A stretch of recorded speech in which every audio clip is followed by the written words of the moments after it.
a tale. Well, there's a place I've come to know well, led by a man named Sty. He's full of stories, he is quite a guy. Sit around the campfire and hear him tell his tale. Some may be able to relate to him quite well. We're all just people looking for a place to go. Well, Sty has made one, and it is quite a show. Come meet Sty, he's quite the guy. If you're feeling lonely, come and make a friend. If you need a story, on Sty you can depend. His voice is soothing like a lullaby. Sometimes he brings a tear to my eye. Sit around the campfire and hear him tell his tale. Some may be able to relate to him quite well. We're all just people looking for a place to go. Well, Sty has made one, and it is quite a show. Come meet Sty, he's quite the guy.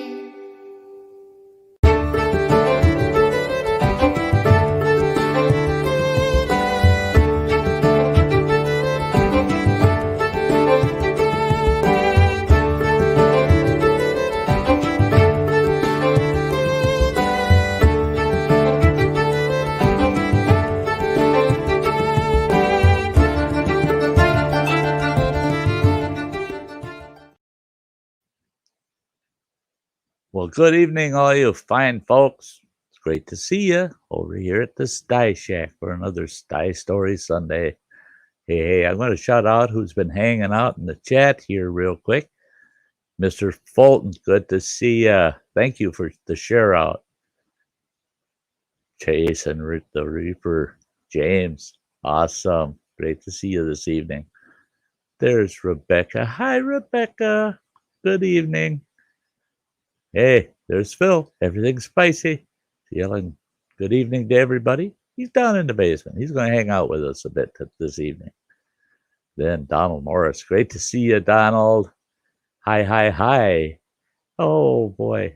I hit my mouse and scrolled my screen real fast here. There's Eric Pollack. Hey, Eric. Awesome. Good evening. Oh, there's Crazy Ann. There's our Crazy Ann. And who else we got? Oh, there's Eileen. Hi, Eileen. Hi, sweetie. There's Chuck. Aha, Chuck. And Tyrannical Covers. Good to see ya. Hello. Okay, who else going down here? Eileen, so early. Oh, love you too, girl. Oh, that is so sweet of you. Thank you so much. So early in the evening. Oh, my gosh. And there's Tim with Kirk Whipper Voyager Center. There we go. He's yelling, hello, Crazy Ann. Everybody loves Crazy Ann. Yeah. So there we go. That's everybody out in the chat right now. I'm going to pull up a dear friend of mine out of the basement. I'm going to leave him sitting down there. Running water is in the basement, but he just pulled into a truck stop, so he won't be coming up for a bit if he comes up at all. So we'll see what happens. But Phil's here for us. There he is. What's happening, Sty? Not a lot. I should have titled this Lazy Sunday. For sure. It's just one of those Sundays. I mean, my ambition, I looked for things to do that were low impact and just easy and, little 10, 15-minute jobs I could do here around the place, and then take an hour break in between each one. That's for me. I need to make up that list. I've done it from time to time. I'll make up that running list as I think of things, and I'll put them on the list. And then when I'm having a day like today where I got nothing done, at least I might be able to knock out one or two of those little things off the list. And I feel like I've accomplished something, but I accomplished nothing today. I fed myself twice. I had a friend a couple weeks ago here locally that I asked him, it was on a Saturday evening, I run into him. I said, well, how was your Saturday? And he says, went totally to plan. He says, nobody messed my plans up today at all. And I said, oh, wow, you don't get many of those, do you? And he goes, oh, no, today was perfect today. And I said, so you got a lot done? And he goes, oh, no, I planned on not doing a damn thing all day. And he says, and nobody messed it up. He says, I managed to not get away with doing nothing all day. Yeah, sometimes that's you need that, you know. Yep. That's rare when someone doesn't mess up your day. A Stybrary, Mike with Mike, quite a Stybrary behind you, Sty. Yeah. There was a time when I know I had more books than what you can see here in a storage unit over the years, you know, collecting. But it was terrible. That's one thing that I did not care for when the internet finally became a real thing. And then they came out with Wikipedia. I must have had 6 sets of encyclopedias. Boy, you talk about a scam, eh? Those encyclopedias. Look at all the years they sold new sets, and the same sale pitch, but things have changed. Oh, well, they do every year, right? Yeah. Well, of course things change, and your encyclopedias, you felt obligated to have the newest set possible for your kids, for school. You know, they needed that was a home library, owning a set of encyclopedias. Yeah. I'm doing a Sty Time show on encyclopedias. In fact, I think that's next week. So, yeah, we'll get on that topic then. Yeah, we got quite the library down here, but ours is of paperback novels and romantic novels and mystery novels, all these stuff that my wife gets in paperbacks when she goes grocery shopping. There's certain authors that she likes, and then she tries someone new. But, you know, some of these books, you know, she's read them 3 and 4 times. You know, they got a series of books and stuff, and she just...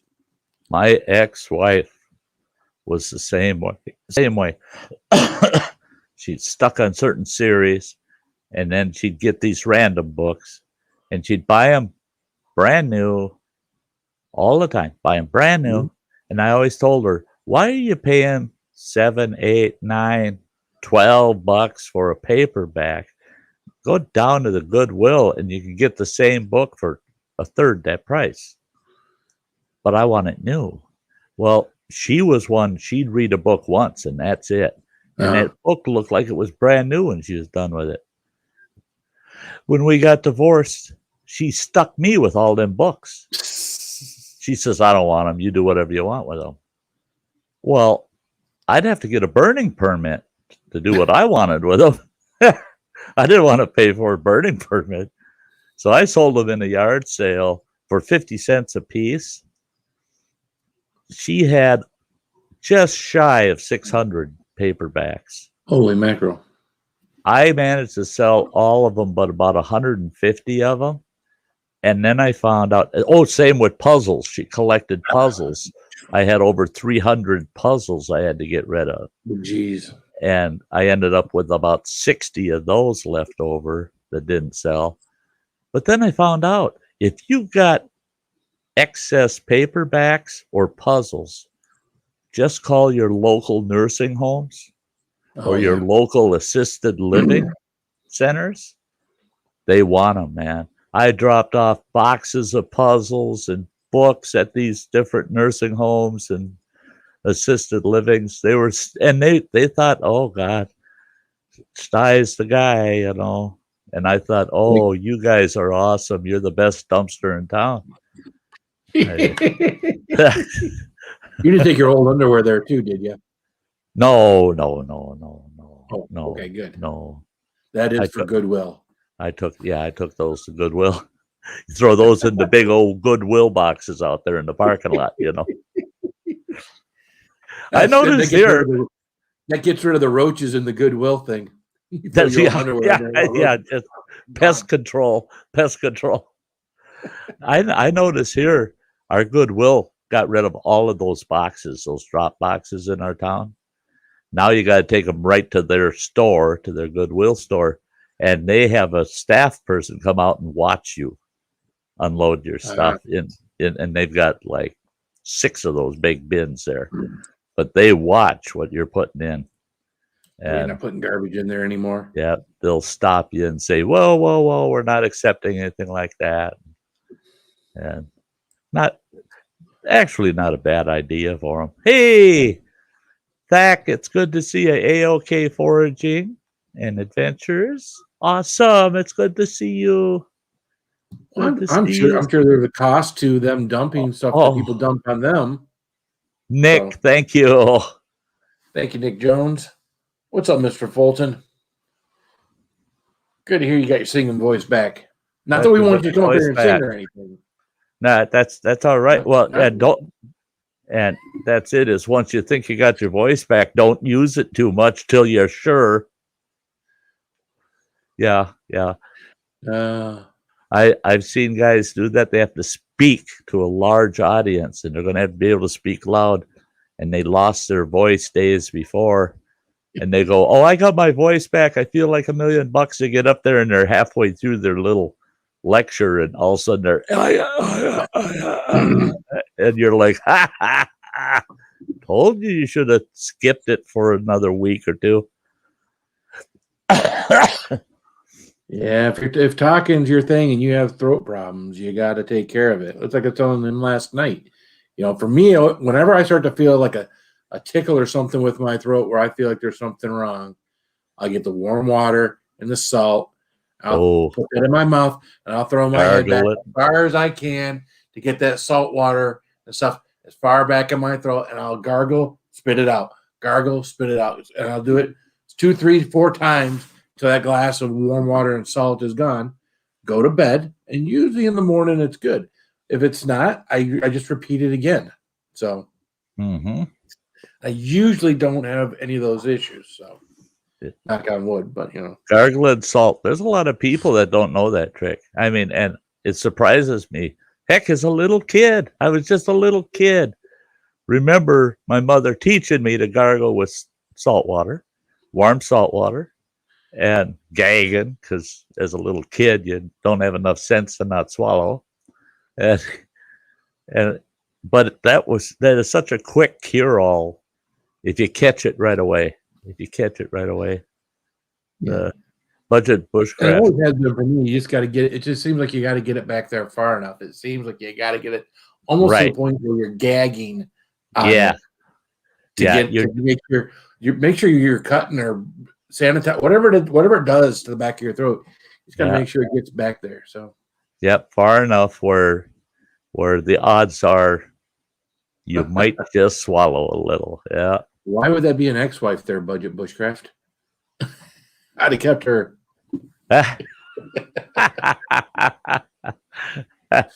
knew what you meant, even though you didn't spell it right. If she downs like your ex-wife, wow. That should be the future wife. The future wife. I'm looking for the next Mrs. Budget Bushcraft. That's right. Well, that's it. Is the couple of gals since my divorce that seemed to think that my relationship with them should go a little further, right to word, pen to paper kind of thing. And I told them, I'm never, ever again going to look for the future ex-Sty North. I am not in the market for an ex-Sty North. Ain't happening. If anything ever happened where my wife passed or we ever separated, I'd never get married again. I might be with someone, but I wouldn't get married again. Hey, Canoe Hound. All yours tonight. I was just going to send you the link, you goofball. Okay. Fine. We could have just had a guy night up here, but Dennis had to go and ruin it. Yeah. Fine, Dennis. You just sit there over there in the chat, Dennis. That's right. You just sit over there. That's just sit in your canoe and shut up. Hey, Donald Morris. Donald. What the heck? You dudes are the best. Hey, Donald. You are such a great devoted follower, Donald. It is so awesome that you're hanging around. Every time I see you out in the chat, I go, yeah, good. Donald's here. Yeah, always feels good. Yeah, he is. Absolutely. Oh yeah. God, it's hotter than I don't know. With all this cold weather we've had. Go open your window. Yeah, right. Sons of bitches. We get the open window story again.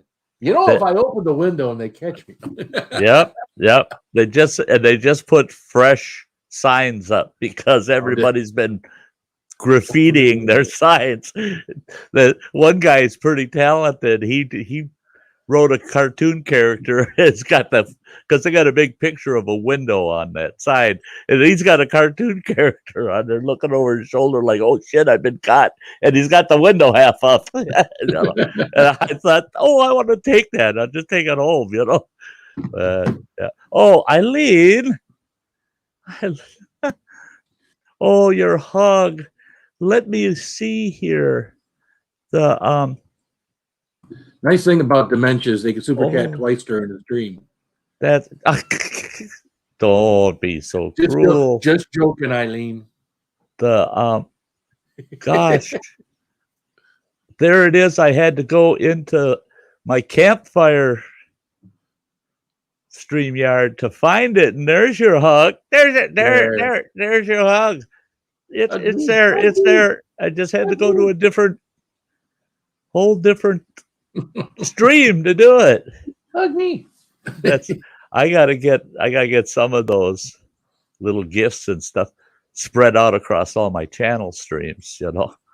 That's the one thing with StreamYard is you can set up the backgrounds and everything that you normally use for a specific stream, and then create. Like I've got a Sty Story StreamYard, I've got the Sty Time StreamYard, I got the Round the Campfire StreamYard, and some of them have different GIFs and pictures over in the files. So I need to go through and try to get them all on each one. Yeah. Yeah. But there was your hug, the crazy raccoon. Eileen must have caught the dementia from you, Spicy. Yeah, right.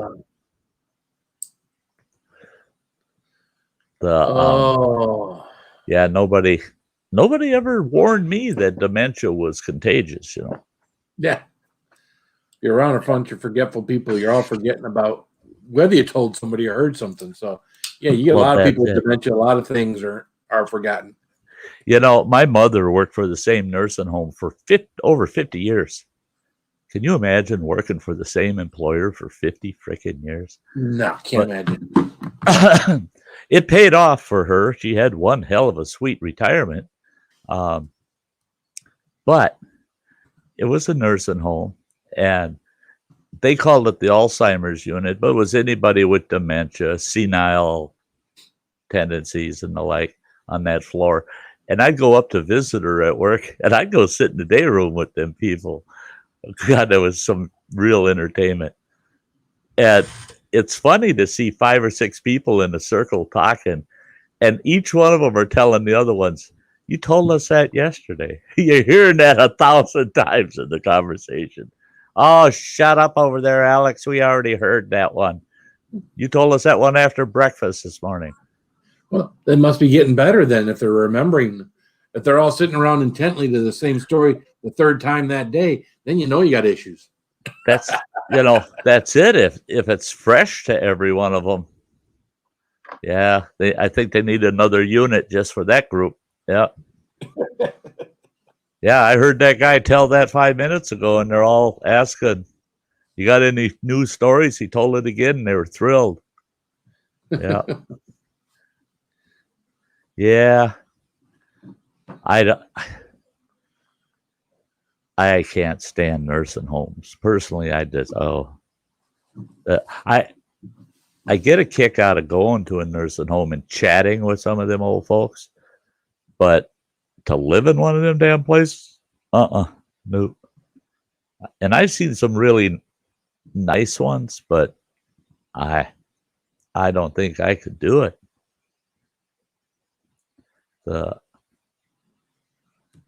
There you go. 14 years, Donald? The longest I ever stayed in one of my career moves was, 6, 9, 15 years staying with the same operation. Otherwise, I had so many where I'd stay for 6 months to a year and then I'd move on. Something different. I haven't had that yet. It always intended on certain things, but always certain things within the company or something happens and it's just time to go move on. Yeah. You know? There's more of that nowadays than there, than there was back in your day when you got a job, you stayed in there for 20, 25 years, you retired, you got a pension. And that's how jobs were back then. They were a lot of the good paying jobs were lifetime jobs. Yeah. They're lifetime jobs. Well, and not anymore. No. Now people are always looking at that next rung, take that next step up, or the company is looking at stepping things down. So you're always subject to that infamous job change. Ooh. Yeah, well, even even working for a company like GM, you don't it's all 401k or whatever anymore for their engineers and all those people. Right. You don't get a pension from those places. So you know what? If the Chrysler place is going to offer you more money, well, why? I mean, you're not. So they're not keeping people, and they don't seem to care. They don't seem to care. No. Move someone else up into your position. You go work for Chrysler. You go work for any one of the suppliers. They give you a little more money or have a little better program going on, a little better health care or something. Yep. And you can be moving all over all the time.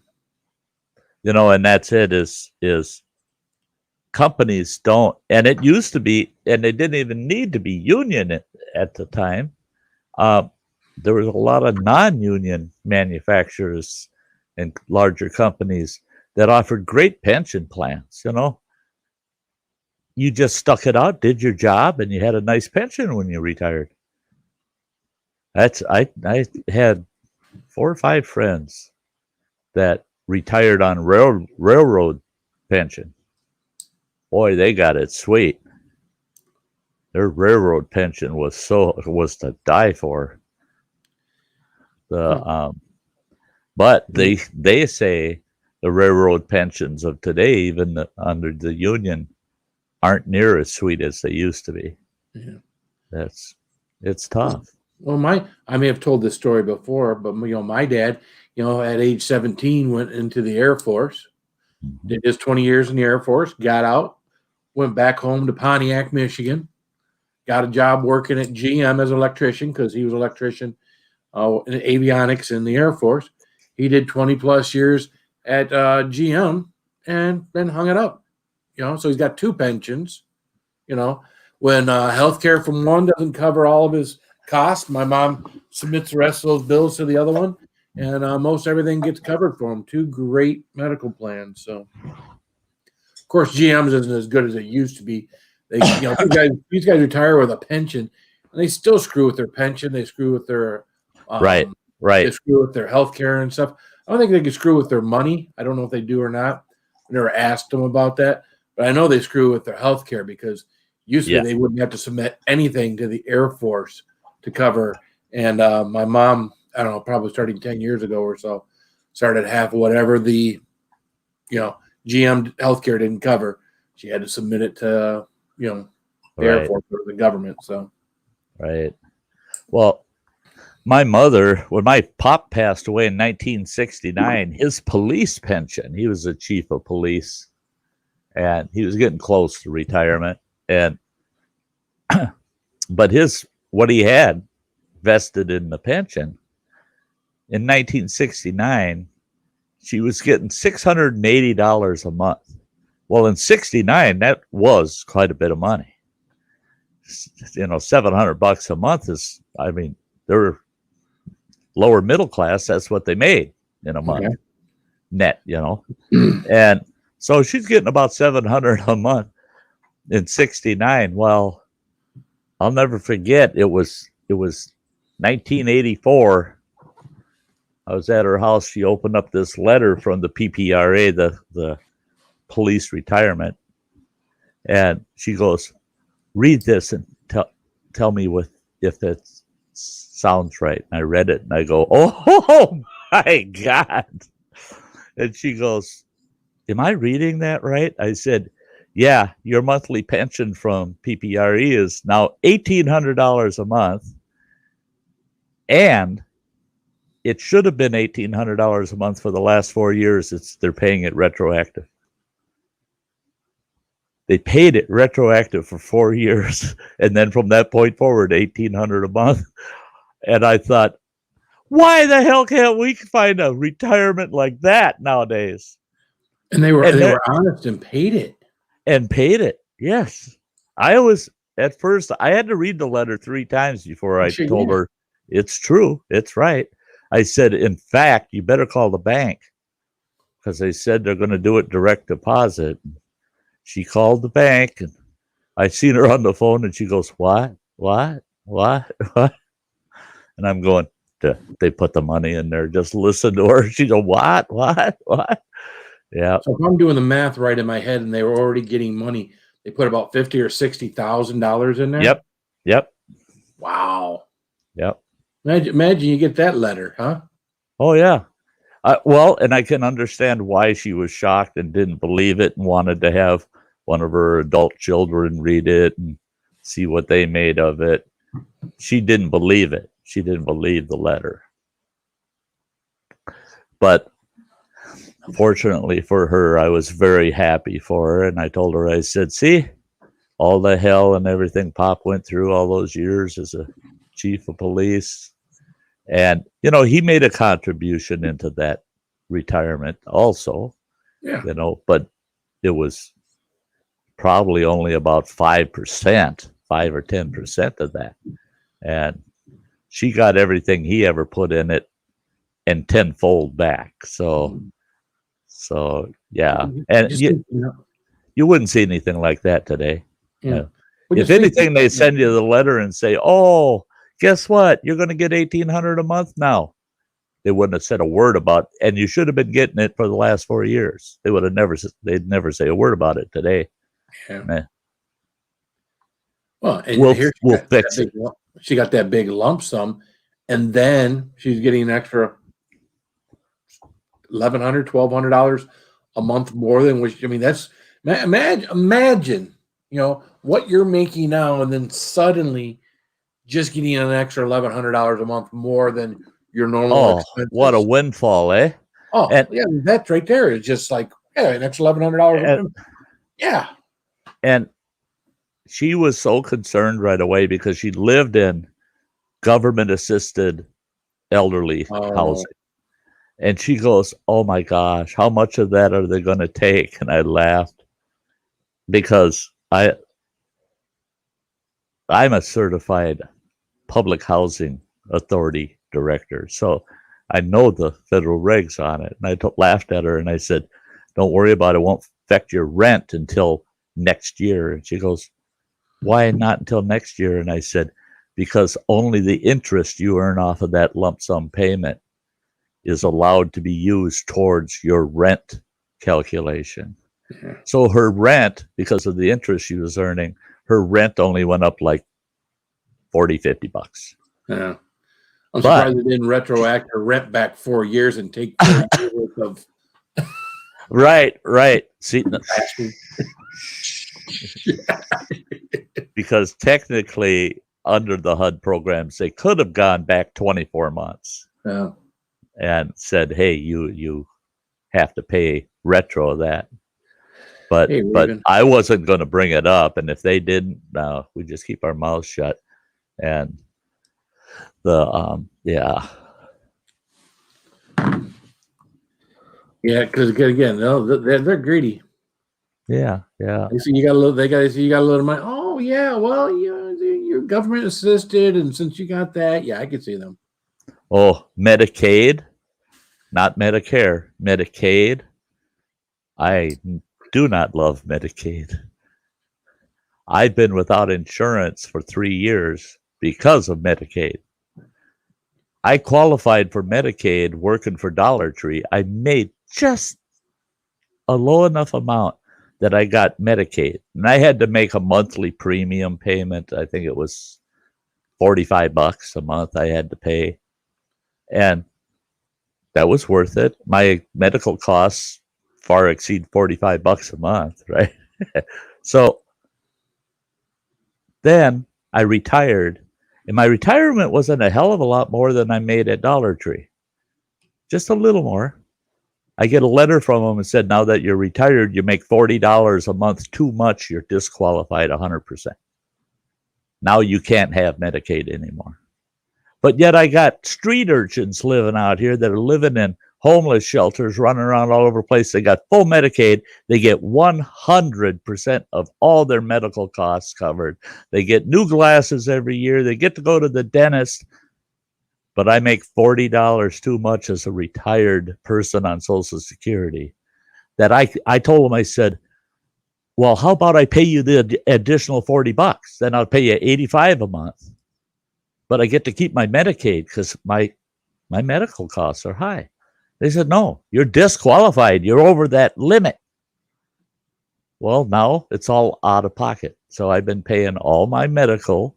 I got to write a check every time I go to the doctor. And so Medicaid, and now Medicare, that's just as bad a scam. I mean, but you're a year away from getting that, right? I'm 1 year away from Medicare. You just had a birthday a few days ago, so yeah. I'll get Medicare, and then you got to pay for, which is it, Part B, prescription. I'm not sure what that'll cost. No, it'll be paying. It should save you money in the long run, I would guess. Yeah, I'm sure it will. Especially if you were to have something big happen. Hopefully nothing big happens, but right. You never know. Yeah. I might be old, but that doesn't mean something big can't happen.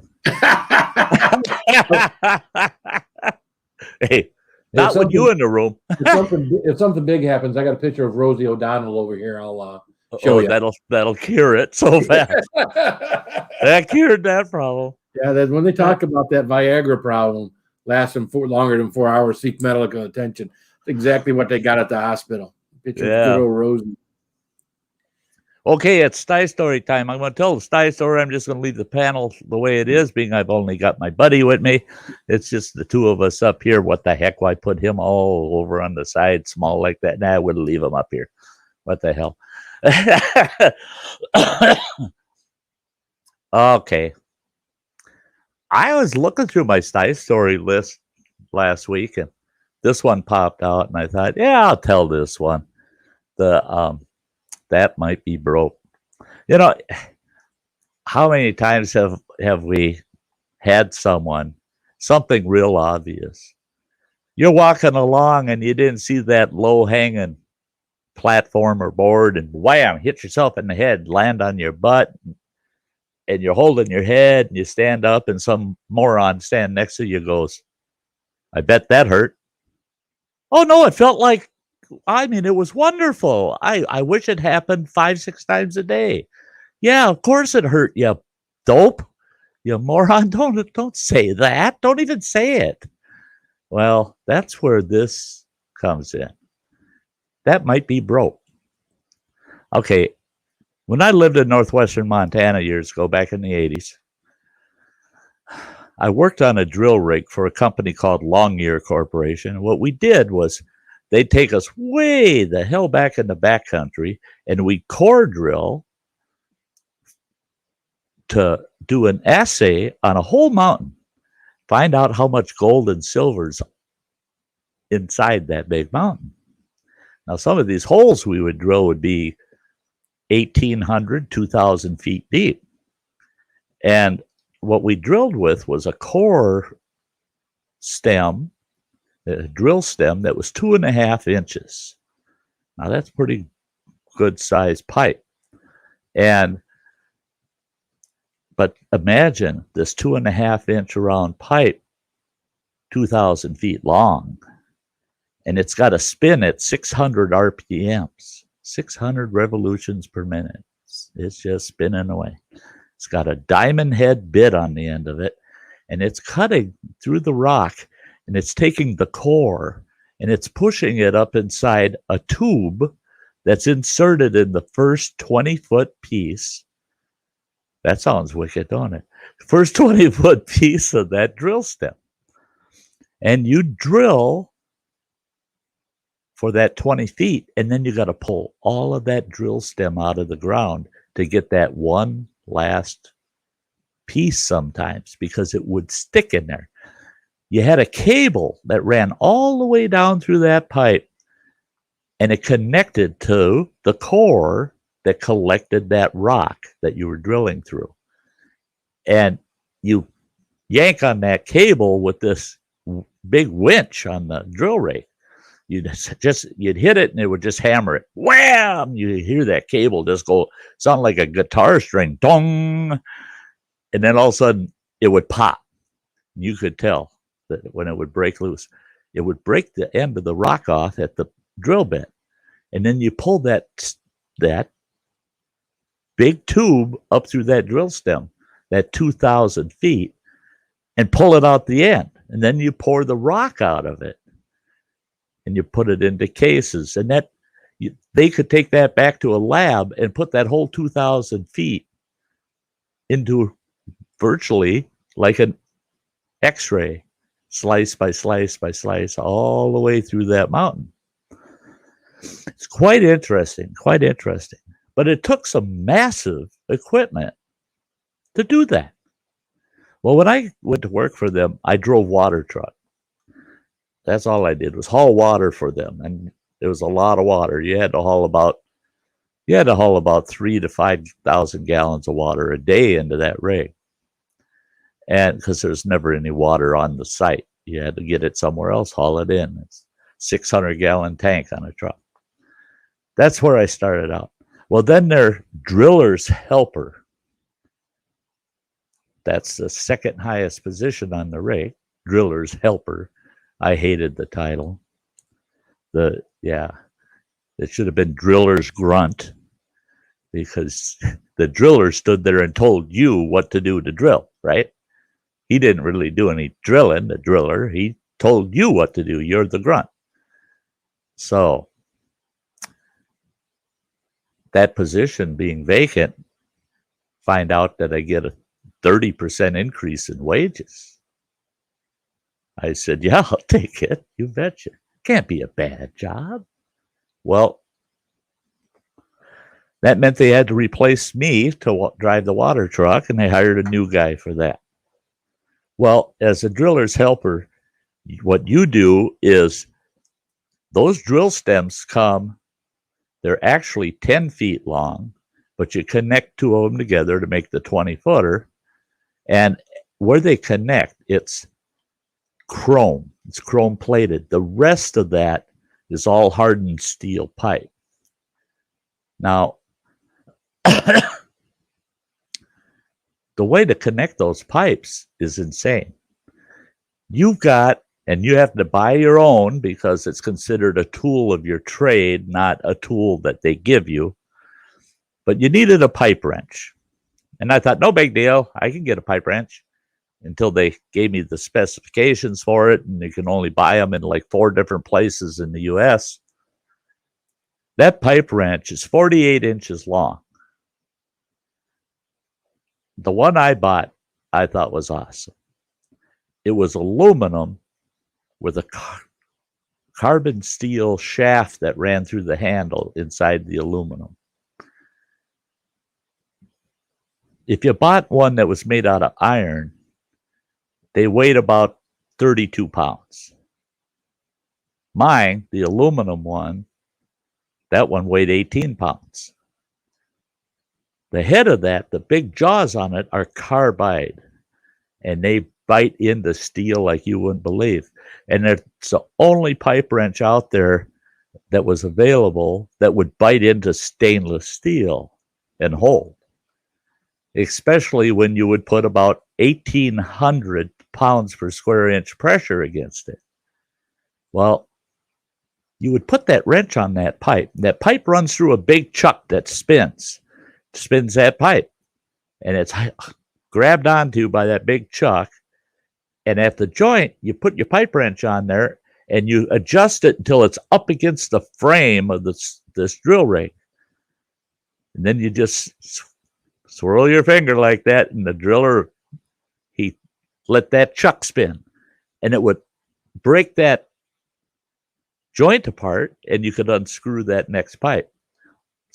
Put it on, same way, except you put the wrench on upside down and you put it up against the frame, and he cinched that pipe up tight. But that's 1,800 pounds per square inch pressure on that wrench. Plus, that chuck, when he puts it into gear, there's no, oh, let's go slow, let's go fast, let's go in between. No, it's either 600 RPM or nothing, 600 RPM or nothing. Well, I'm pulling drill stem, and we're pulling about 1,600 feet of it, 20 feet at a time. That chuck would pull 20 feet out, and then it would slide back down, grab that pipe again, and I get my wrench on the bottom of that 20 feet, spin her off, and he'd spin that one off, and I'd have to take that 20-foot piece of drill stem that weighed about 30, 35 pounds piece, and I have to take that 20-footer and roll it out on this big rack, and you'd end up with all these 20-footers lined up that, eventually you got to put them all back together as they're going back down that hole, right? Well, you get into the rhythm of things, and it just, you just don't think about anything except wrench on, frame tight, spin it. Wrench on, frame tight, spin it. Well, that's what I was doing. And the water truck driver shows up. I got no time paying no damn attention to him. He tapped me on the shoulder and he goes, "Hi." Like, oh, you get the hell away from me. This is a dangerous job, man. I don't need you around me. I threw my wrench on that piece of drill stem and spun it off. And all of a sudden, this guy's tapping me on the shoulder again. And he goes, our supervisor said that a position just like yours is coming available in about a month. And I want that position. But he told me I'd have to convince you into showing me how to do the job first.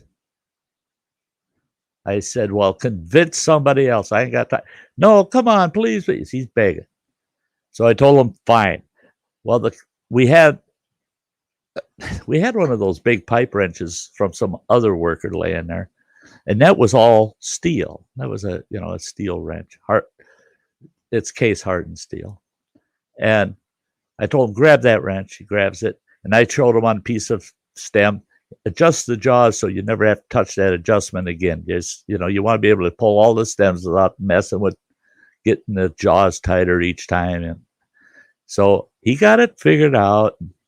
I told him, okay, now you're going to get on there. Now he's going to pull this stem up. You get that wrench on that chrome cap, and you get that wrench against the frame of that rig before you do this number. Okay, now we wear hard hats, right? I wore an aluminum hard hat. He was wearing the old plastic, but we're wearing the old style with the it's just a full round rim. Looks like a coal miner's helmet almost, And he's leaning into that thing. He gets the wrench on there, and he goes, all of a sudden I hear that rig fire up. Drillers, he's sitting way up on top of that rig, and he's looking down at you constantly. He sees that old swing, and he just engages that chuck. Just as he engaged it, I looked. He's got the wrench against the bottom of the frame instead of the top of the frame. He's got it in the position if you're installing pipe, not removing pipe. That drill stem instantly hypes itself right up. It was probably at about 300 RPM as it engaged. That wrench came up. He ended up with the worst bloody nose you ever seen. The handle of that wrench, all it did was tap the end of his nose, and it cut a 3/4 inch wide groove right through his plastic hard hat bill, through the bill of it. Just cut a clean bill. Didn't even knock the frickin' hard hat off his head. It just knocked that chunk right up. He turned around, looked at me, and I could just see the blood was gushing down his face. I thought, oh, he's going to die. Yeah. Got him sat down, checked him out, and I'm going, no, I don't even think your nose is broke. You'll survive. You're okay. I said, but you're not getting this job. I'm going to talk to the supervisor, tell him, no, you ain't bright enough for this job. And he goes, I got this. I'll get right back on it. And he walks over, and I look at him, and he turns around, and he's holding the handle to that pipe wrench. The head of the pipe wrench is still on that drill stem, busted off the handle right at the frame of the rig. When that handle got through nicking him, all it did was flop over and flop back and fall on the floor. It broke itself right in half against the frame of that drill rig. And he's holding the steel, probably 18, 20-inch chunk of the handle of this massive pipe wrench. And he goes, hey, Sty, this might be broke.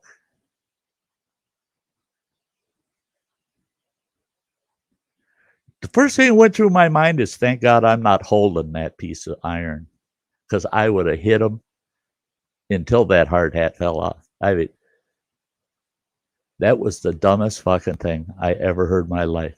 This might be broke. That damn thing is designed to withstand like 3,600 pounds per square inch pressure against that handle. The distance is about 28 inches from one side of the drill rig frame to the other. That 28 inches, by the time it hit the other side, it was moving at about 300 RPM, and it was enough to bust that handle off of that pipe wrench. And he says, this might be broken. I told him, I kept my cool. It was hard, but I kept my cool. And I told him, yeah, and this might be about $300. And he said, what do you mean? I said, well, if it is broken, guess what? You're going to have to buy a new one. That was the company's wrench. And you're going to have to buy him a new one. And I said, mine was $360. An all steel one like that one, it's a lot less, about $280. And he said, but why should I have to buy it? I said, there's a price for stupid. And I said, and I went like this, tapping my head, and I go, that might be broke. Yeah, that might be broke. Yep. I've seen it too many times in my life. That must be this, or that might be that, or this. It couldn't be more obvious. I didn't hear Roman that one night when he started his robe on fire say, I might be on fire. He said, oh, I'm on fire. He knew he was on fire. He didn't have to say something stupid, that you get these guys in the world that will make a comment to you, and you have to ask yourself, did he need to say that? Did he even need to say that? This kid did not need to say that might be broke. You can't fix stupid. And that stupid wrench was nothing but junk after he got done with it. So there you go. That might be broke. He's lucky. I should have grabbed him by the nose and twisted and said, that might be broke. Or I should have said, that will be broke. So there you go. There you go, guys. Oh, we got Drippy Faucet in the basement. Faucet. Hey, how's it going? Hey. Water. Good timing. Good timing. Yeah, he popped in right when I said, that's it. Yeah. Well, you guys hang out for a minute. I'll be right back. Oh, yeah. Well, I was hanging out waiting for you to finish the story. I didn't want to interrupt it. So I wouldn't have let you anyway. took my time eating and walk the dog, take him out to water the snowbank, and yeah, another story of those days out west when you guys were just little guys, when you guys were just little kids, and Dad's going up in the woods to go drilling again. And I'm thinking, God, if my own children knew the moronic things I did to make a living sometimes, they'd say, they'd find them on a street corner with a sign saying, looking for new parents. Can I find a parent that has a normal 8 to 5, has their weekends off? Yeah. What's that? What's that? Yeah. Yeah, my damn work was always so odd. You just never knew if I was going to be home or not, or I might be home for a month. Then I'm gone for a month. Then God knows what. But it did lead to an interesting life, didn't it, Running Water? Oh, yeah. Yeah. Yep. James, that's right. You can't fix stupid. That's... Not even with duct tape. No, not even with duct. That's the one thing duct tape can't fix. Maybe Gorilla Glue could. It's worth a try. That gal that put that Gorilla Glue in her hair, it didn't fix her. Actually, Gorilla Glue will prove stupid. It won't fix it. It'll prove it, though. Yeah. It'll remind you every day for quite a few days just how stupid you were.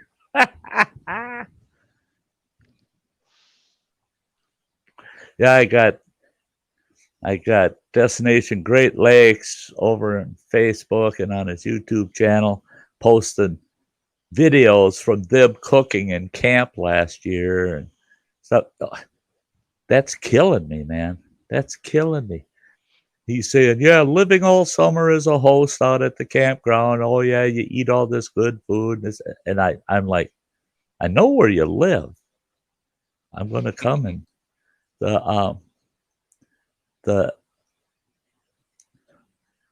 so I sit here and suffer and watch people posting videos that they haven't posted from last summer. It's like, don't, man, don't. It's the weather up here for the next week's going to be pretty good. Tomorrow it's supposed to be 38. Monday 38, Tuesday 38. Then between 28 and 32 all week, and high chances of precipitation all week. They're claiming snow, which means it's probably going to be overnight precip. So I don't know how damn much snow we might get. Hope it's not too damn much anymore. Now I just gave up on this damn winter. I mean, now I got a pair of snowshoes that are 3 years brand new. Yeah. Yeah, you might get to inherit a nice old pair of brand new snowshoes. And they'll stay new because I'm not going to go out and use them. You pass them on to somebody that can pass them on to somebody, and when they're 150 years old, go, look at this $10,000 pair of snowshoes I got that's 150 years old, never been used once. From back when they used to have snow. Oh, yeah, yeah. Look at what I've got. Oh, on eBay. This is amazing. Pre-global warming snowshoes. These come from the days of the icebergs that no longer exist. You know, swimwear, scuba fins, shit like that ain't gonna be worth nothing in the future because we're gonna have plenty of water, right? But snowmobiles, I mean, what are they gonna do with the snowmobiles? Where are we gonna use what? They're gonna have to put wheels on them all. I mean, or they're gonna have to put pontoons on them and paddles. Oh, well, biggest problem with snowmobiles is they're so dependent on cold weather to keep them cool. Some sleds, and nowadays a lot of them are water cooled now. That's it. Yeah, I was amazed at how many are water cooled now. I think they were planning on global warming. Hey, let's get ahead of them and let's drop a radiator in this and we'll water cool this motor so that when global warming comes, they can put tires on it, you know, and we'll still sell them as no snowmobile. The no snowmobile. Yeah. Though there is a downside to it that had buddy I went to high school with, his snowmobile froze because he hadn't flushed his radiator or anything. Well, so, you got to treat it like your vehicle, you know? Right. They got to be winterized. You can't just put water in them. Yeah. Well, that's like my stinking truck. I've got, okay, if it gets up to around 30 degrees, my windshield washer tank is like a slushy. It's a mixture of ice and water. It's a slushy. It gets down to around 20 degrees, then it's a block. And it just stays a block of ice until it gets up near 30 degrees again. Then it turns to slush. I get up to about 36 degrees, and it becomes windshield washer again. I forgot to just run the dang thing dry this fall and then fill it full of winter grade windshield washer. So all winter, it's get out and wipe the windshield if it's getting too crapped up, you know. I got no windshield washer. Well, and that's one thing on, these newer semis that bugs me is they have, a core heater through there that comes off your coolant that goes through the washer jug.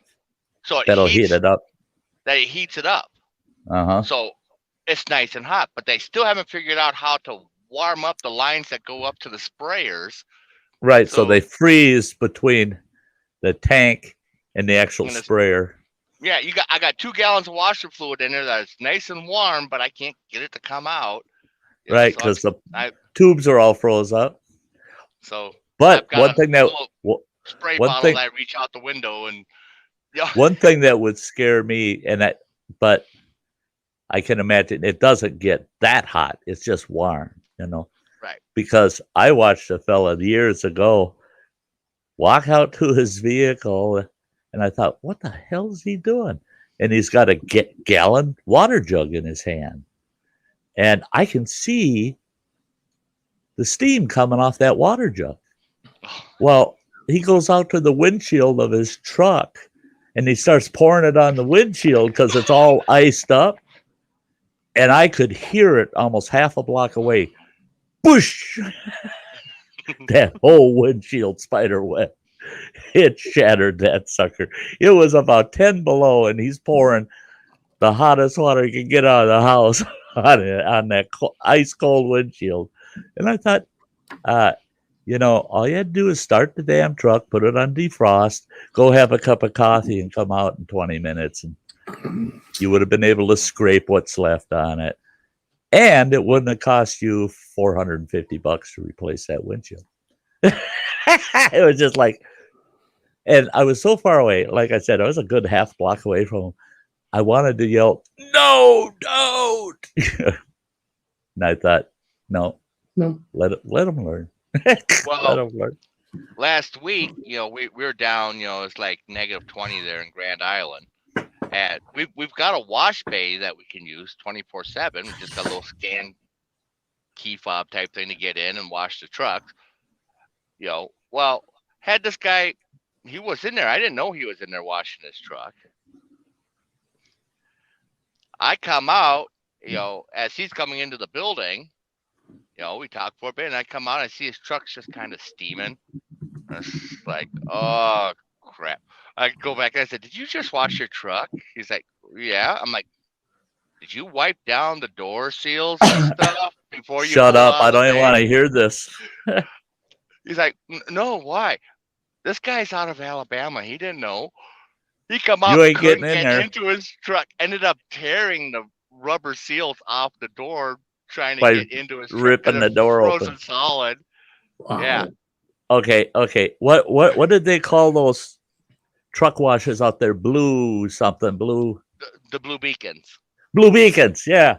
I used to use those when I was driving, and I had just gotten my 82 Freightliner, and brand new truck, big cab over, beautiful truck. And I took a road trip. I ended up, on the way back, I ended up in North Dakota, and the trailer I was pulling was nasty, just nasty. And I thought, what the hell? I'm going to run it through Blue Beak and let them wash it and detail it for me. I'll let them do the cab, everything. And it was the same scenario. It was in the negatives. It was super freaking cold. And you could see that blue beacon from a mile away, the steam rolling out of that thing because it was so damn cold. And it was like it was snowing around the stinking truck wash because that moisture would hit the air and it would start to snow. And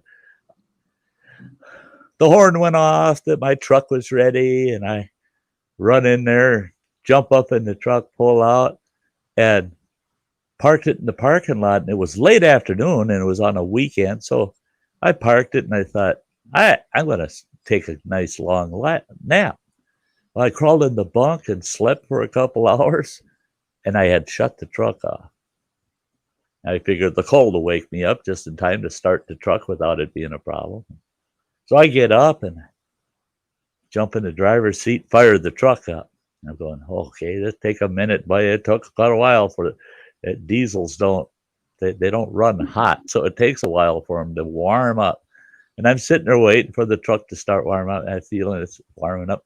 And I thought, cool, spare set of keys, I can lock the door with it running. I can jump out, lock the door. I can run inside, get me some fresh coffee. The fucking door won't open. What the hell? I can't get what? It's unlocked. I just pounded. I couldn't get. Fuck. Crawled over to the doghouse, got on the passenger side. Same thing. And then it was weird because all of a sudden I was kind of panicked. It's like instant claustrophobia. I'm locked in my damn truck. I can't get out of my truck. Why can't I get out of my damn truck? I couldn't even get the damn windows to go down. That really pissed me off. And that model had wing windows. And I got that wing window open. This other driver comes walking over. He says, "What are you doing up there? Pounding on your door." I said, "I'm stuck in there. I can't open the door." He walks up to the truck and he puts his hand on the door And he yells up at me through the wing window. He says, "You're froze up." He says, "Your whole truck's got a 1/4 inch ice on it." He says, "You're going to have to sit in there till it thaws out." And I did. I sat in there for, it was about an hour and a half before it got enough heat through the door edges to thaw out that. Otherwise, I would have ended up ripping all the rubber stripping off that door just to get out of that damn thing. That's why I said I don't want to hear this story, because I had it happen. I was in the fucking truck. I'd rather be outside the truck and say, yeah, shit happens. But yeah. Hey, Ingles family, good to see you. Well, I had one winter there when I was running dry van. Ended up having to park up there, Clear Lake, Iowa. Uh-huh. And it gets cold and high winds through there. Middle of the night, get a knock on the door, and his tow truck asking if I'm able to move. I'm like, yeah, I suppose, why? He's like, well, just pull ahead and pull back up, just make sure you can move. I was like, well, vehicles were freezing to the blacktop. Well, no, the problem is the truck that was right on the other side of me, it wasn't an actual parking spot. But he squeezed in there anyways on the snow, so he was halfway on the curb. Uh-huh. He ended up bumping the fire hydrant that's right there. Oh, Jesus. And it was just enough that, during the night, had enough leakage that it split and it sprayed the whole side of the truck and trailer. It's just a big block of ice on that side of his truck, and they're checking all of us that are close to him. I was like, can you get out? Because we're trying to figure out how to get this truck out of this glacier over here.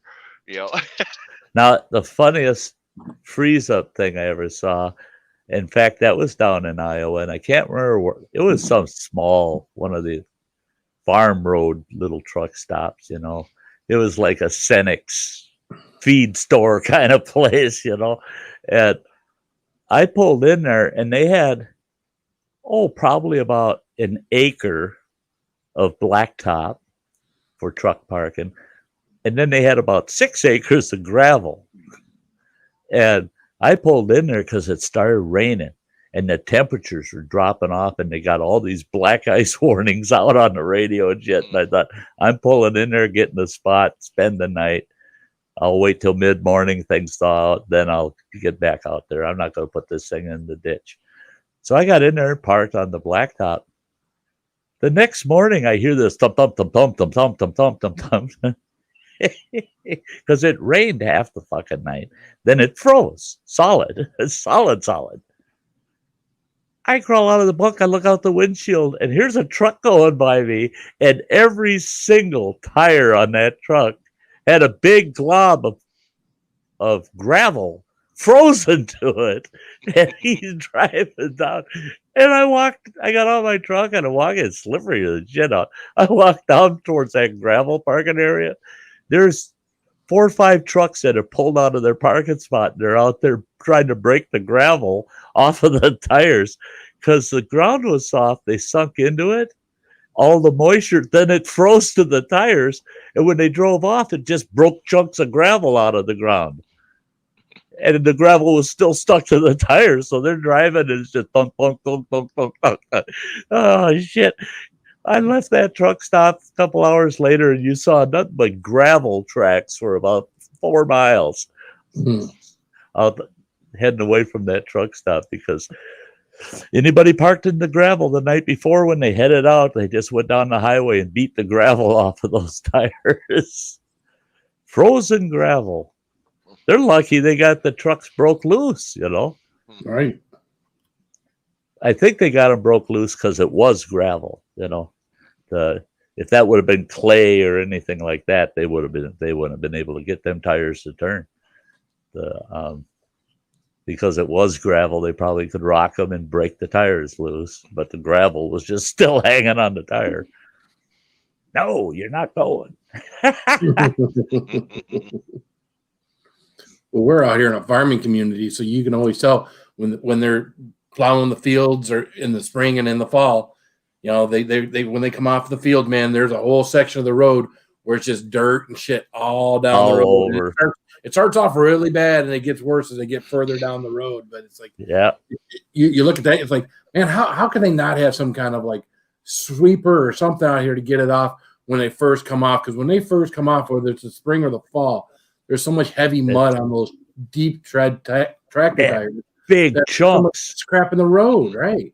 Yeah, some of those chunks are so big you can't drive over them without them hitting your undercarriage. So, and I've seen some of them big tractors, some of the big ones, you know, they got huge. They got four big tires on each side, and in between each tire, there's 2 feet of mud packed in there.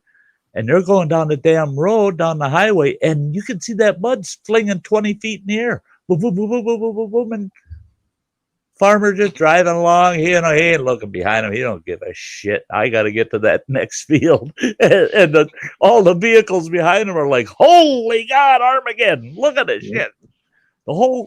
It's raining mud clods, you know. Yeah, farmers don't usually look behind them. They don't worry about what's, you know. Just we get them like you talk about that size tractor where it's like he's on the shoulder and he's halfway into your lane as well. Not a third, halfway. Yeah. And you basically have to pull off the side of the road and come to a stop as he goes by you. There'll be 4 feet over that center line on your side, and the outside tires almost hanging in the ditch. And heaven forbid you get behind one, you're just stuck behind him until he makes a turn somewhere. You ain't passing him. What's up, me dibble?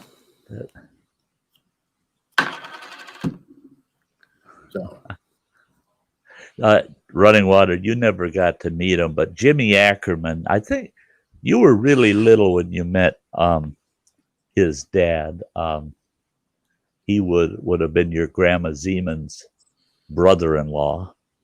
He's the one that he owned over 6,000 acres in North Dakota, up in Devil's Lake, North Dakota.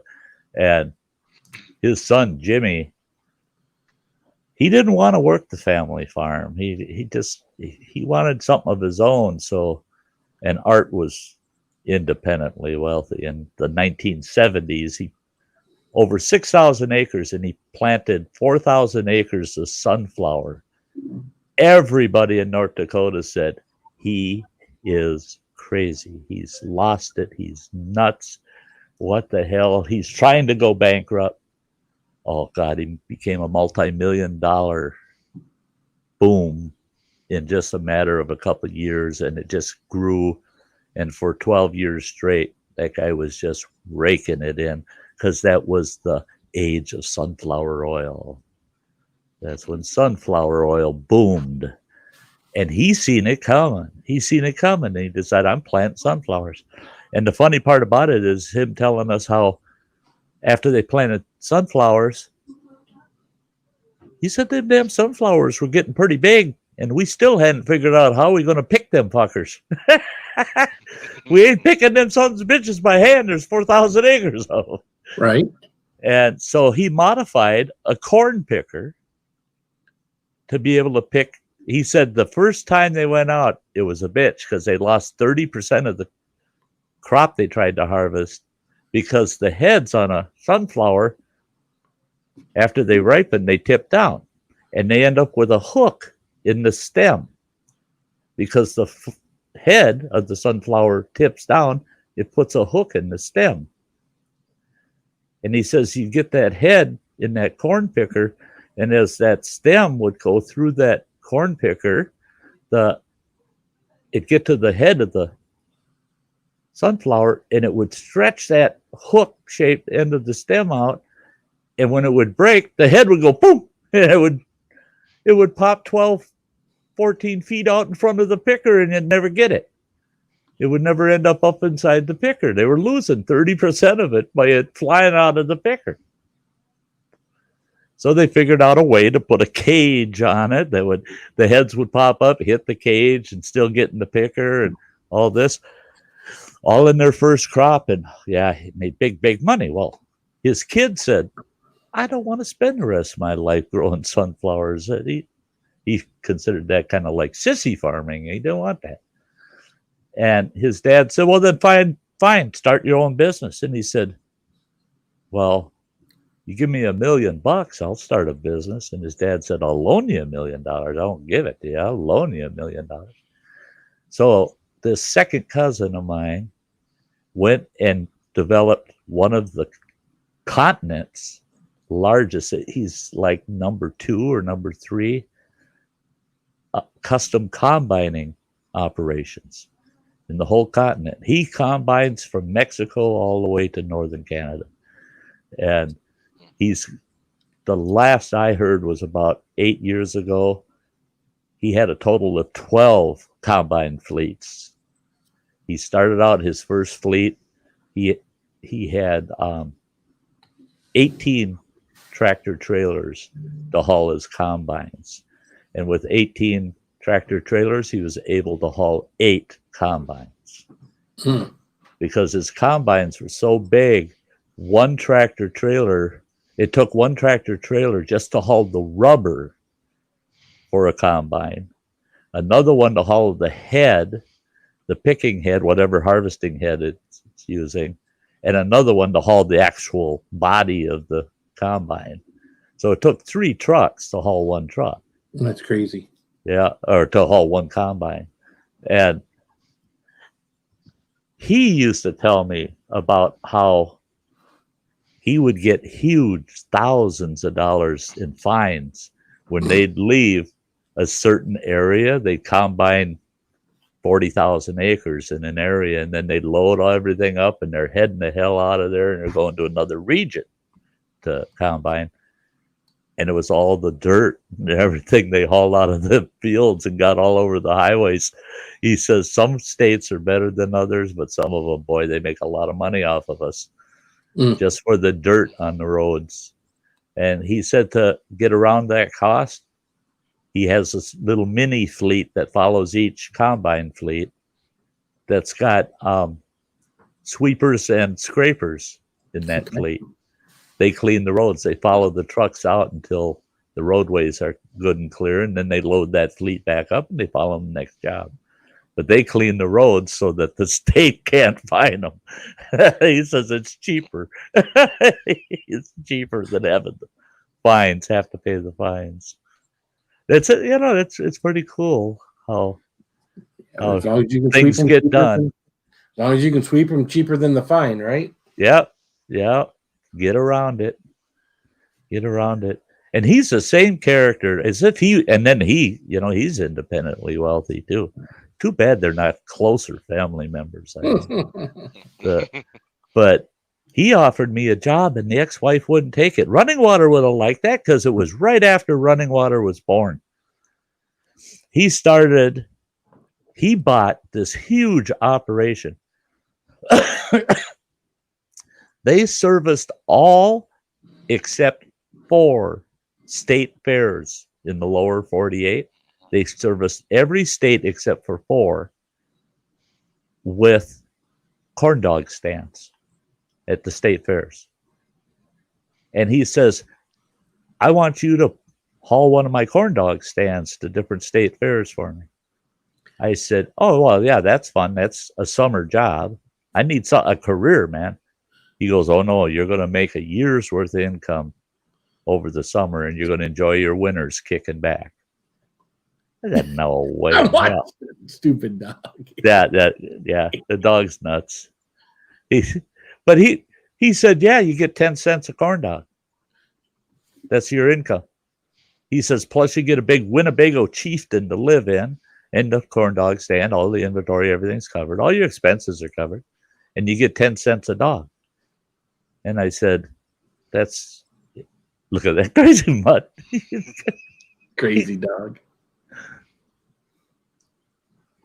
But I said, I don't see how you can make any money.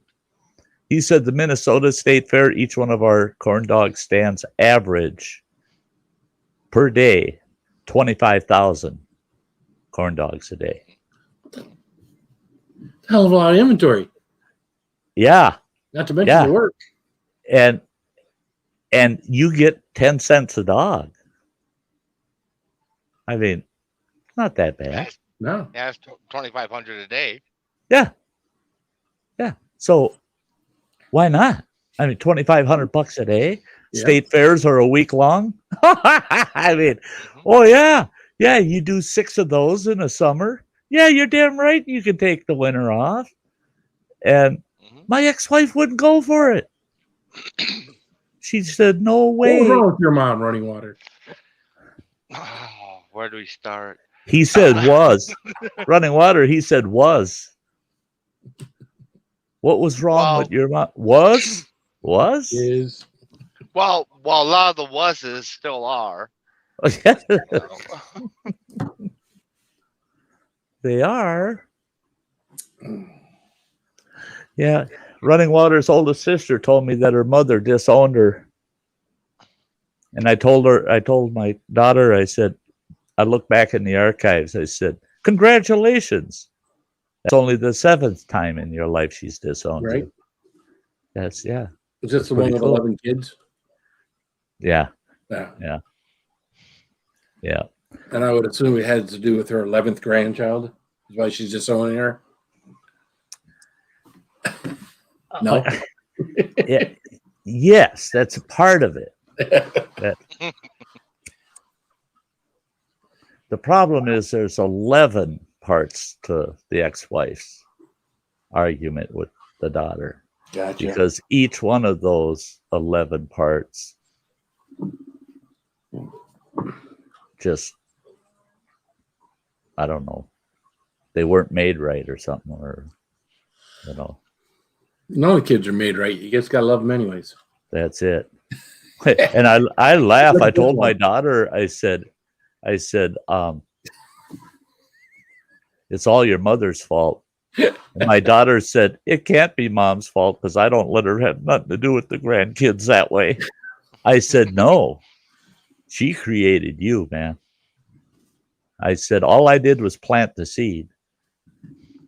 She raised the crop. I said, you and your sister, oh no, we're not listening to dad. We're listening to mom. I said, I love you and you know it. I'm there for you if you need me. But I'll never take responsibility for your upbringing because the 2 boys turned out just fine. They don't have any of these issues whatsoever. Well, yeah, and my sister, Hey, Tiger she Muskie. hasn't talked to me since the conversation of her complaining about, all the kids, each one of them have their own issues, and that, it's all because of their dads. I'm like, well, okay, there's different dads. You're the only common denominator. That's, careful. She didn't like that. It's like, yeah, if they all are messed up and you're the only thing that they all have in common. Now yeah.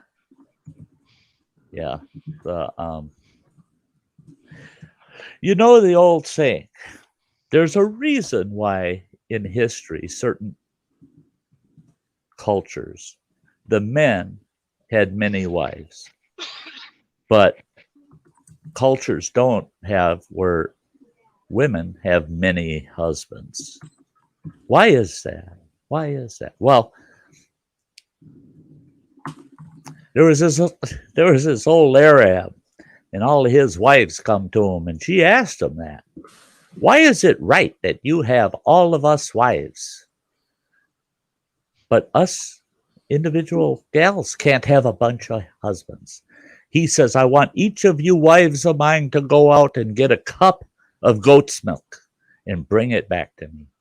So they did. They all went out, got a cup of goat's milk, brought it back, and they were shocked when they came in the room because he had this great big old pot sitting in the middle of the floor. He says, I want each of you to pour your cup of goat's milk in that pot. And they all poured their goat's milk in there.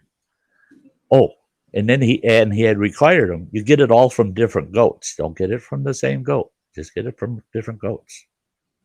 They poured all their goat milk in there, and here's this big pot full of goat milk. And they go, what does that have to do with whether women should have a bunch of husbands or not? And he goes, I want you to take out your cup of goat's milk. None of the other gals, just yours. I want you to be able to tell me that that is your cup of goat's milk and prove it to me. She goes, well, that's impossible. There's so many different cups of goat milk in there. I couldn't tell which one was mine. And he goes, exactly. He says, so when you give birth to a son, whose son is that?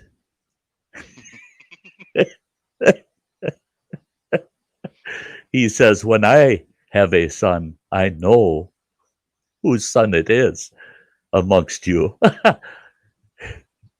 It's always my son. He says, the other way around, we just don't know whose son that really is. Well, so they invented DNA testing. Just yeah. Now we can separate the milk.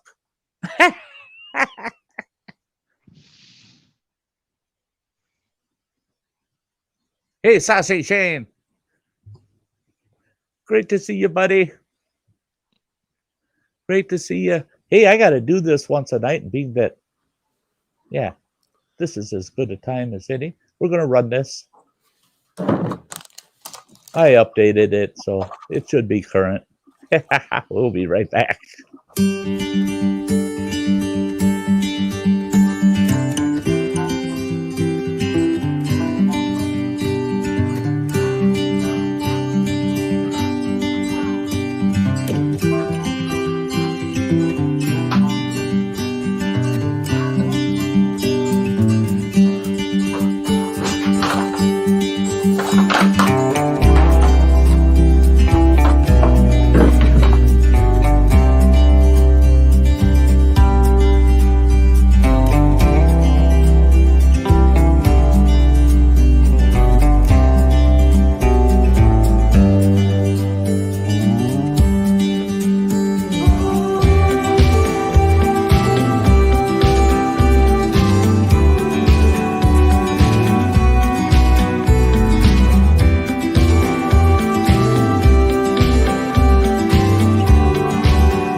Oh yeah, great members.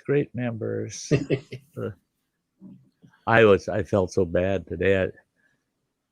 I was telling Phil earlier, I was just looking for little projects to do, here and there. Well, one thing that I've been terrible about is I go through a gallon of distilled water every 2 weeks. That's for my CPAP machine. It's got a humidifier on it, and I like nice humid air when I breathe, especially if it's cool air. I don't like dry air. Well, so I use a lot of water, right? So I get one of those gallons every 2 weeks. Well, that means every month I've got 2 empty jugs, right? Well, I haven't thrown out a single one of those jugs in 2 years. Think about that. That's 48 jugs, man. I like my jugs. I like my jugs. I got this huge pantry. Running Water's seen it. This pantry is freaking huge. And it's got this awesome big top shelf in it. A third of that pantry was 3 layers high of empty gallon jugs. 3 layers high, a third of that. And that's got to be 12 feet long, that pantry. That thing is only water jugs. And pill bottles. And pill bottles, but we're finding a use for those. but those water jugs, this morning I'm looking at them and here's what happened. There was something I wanted out of the pantry that was right next to all them water jugs. I grabbed it, shouldn't have bumped that bottom corner water jug. all of a sudden I have about 25 of them things all out of that pantry, all into the kitchen. I'd look at it, son of a bitch. And so I got mad and I stomped on one. Because I think it's funny, you stomp on one of those and watch the cap go flying, right? So I spent 15 minutes in my kitchen stomping on these jugs. You should have seen the freaking floor in the kitchen. All these flattened out jugs and caps all over the fucking place. I mean, some of them I'd stomp on, that shit, they'd hit the ceiling. Some of them would ricochet off the wall, land in the sink. They're all over the damn place. And I stood in there with a couple of garbage bags, putting all these flattened out jugs in there. It only took about 15 minutes to get rid of 2 years of water jugs. But you had a good time. You should have videotaped that. I should have. That would have been a good video. It was a spur of the moment, and then after the fact realization, yeah, I should have videotaped that because people probably would have gotten a kick out of it. You know, I found out after I stomped on about 3 or 4 of them and saw how the caps were flying around off of them, how much fun it was. It became addictive, like the bubble wrap. Pop, pop, pop, pop, pop, pop, pop, pop, pop, pop, pop. You know, you want to pop that bubble wrap. That's the way those jugs were. So now I got this big open space. I could start hoarding water jugs again. Yeah, I got a couple of years worth of space now. I know it. But that would have been funnier than hell if the landlord came to inspect the place and they opened that one pantry door and have all them come tumbling down on them. I would have laughed my ass off.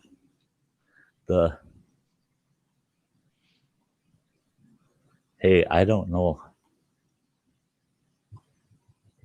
I think this is a couple of minutes long, but I really want to show this just for those people that have been torturing, you know, posting last summer videos and shit. Mm-hmm. This won't let me do this split screen like this. No, that ain't the one like this. I don't think it will. Okay, nope.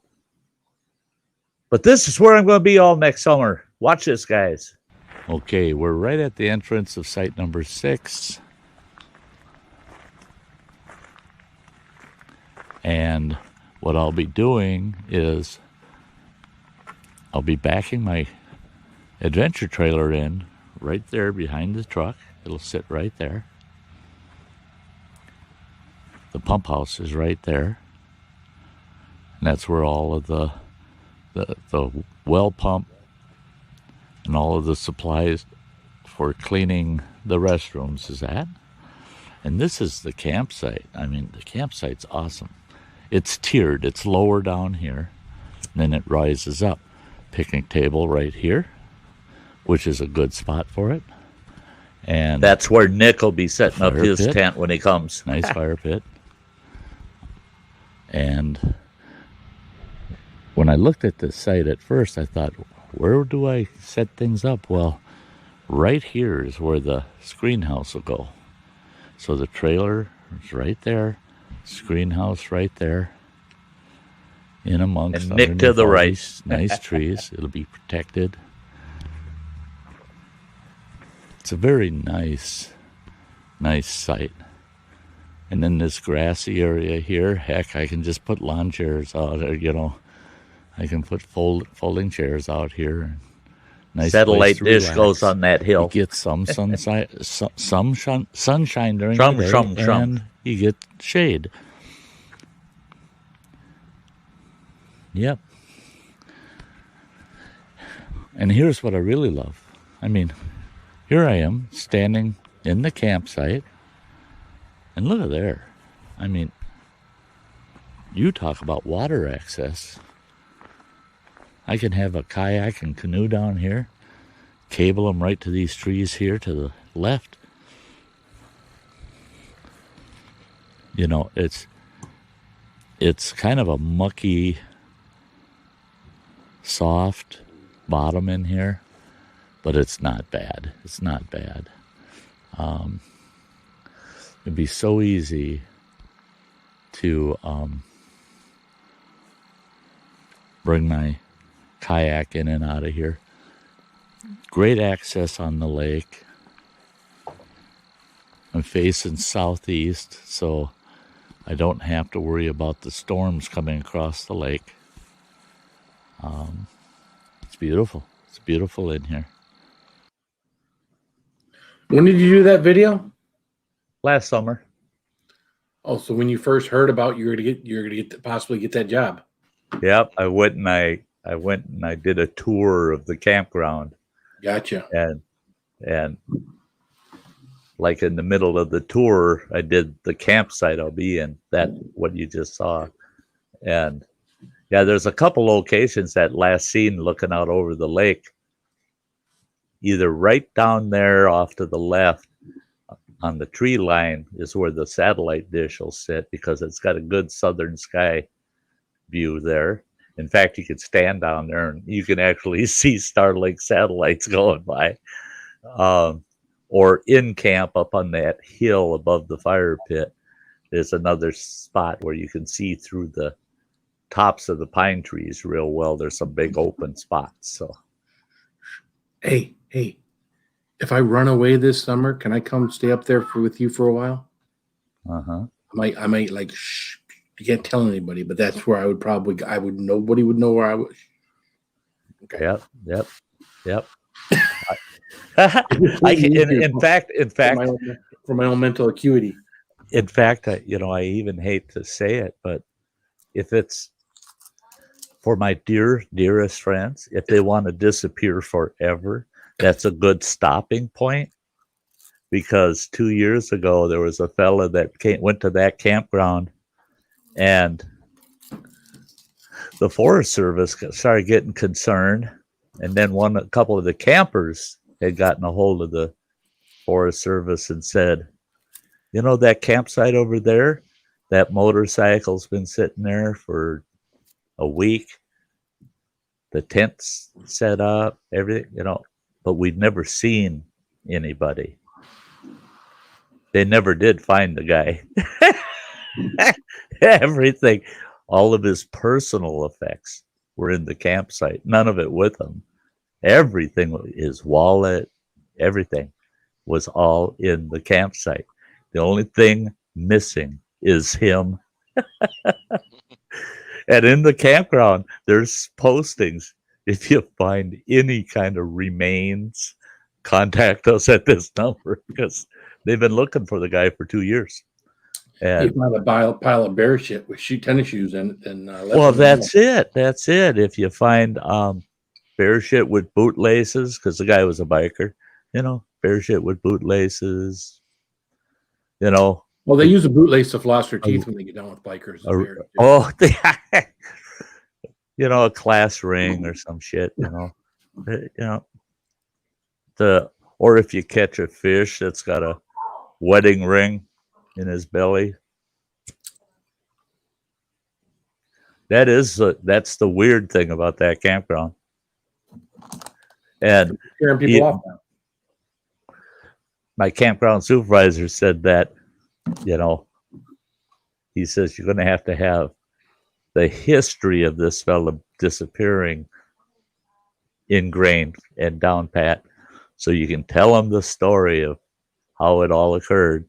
Make up a story? What's that? You're going to have to make up a story? No. Tell the story. Tell the story. Of what we don't know.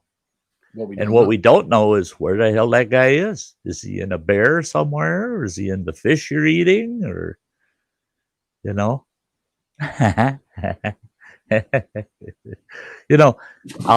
give any camper that comes to me and says, "What's with this guy that disappeared?"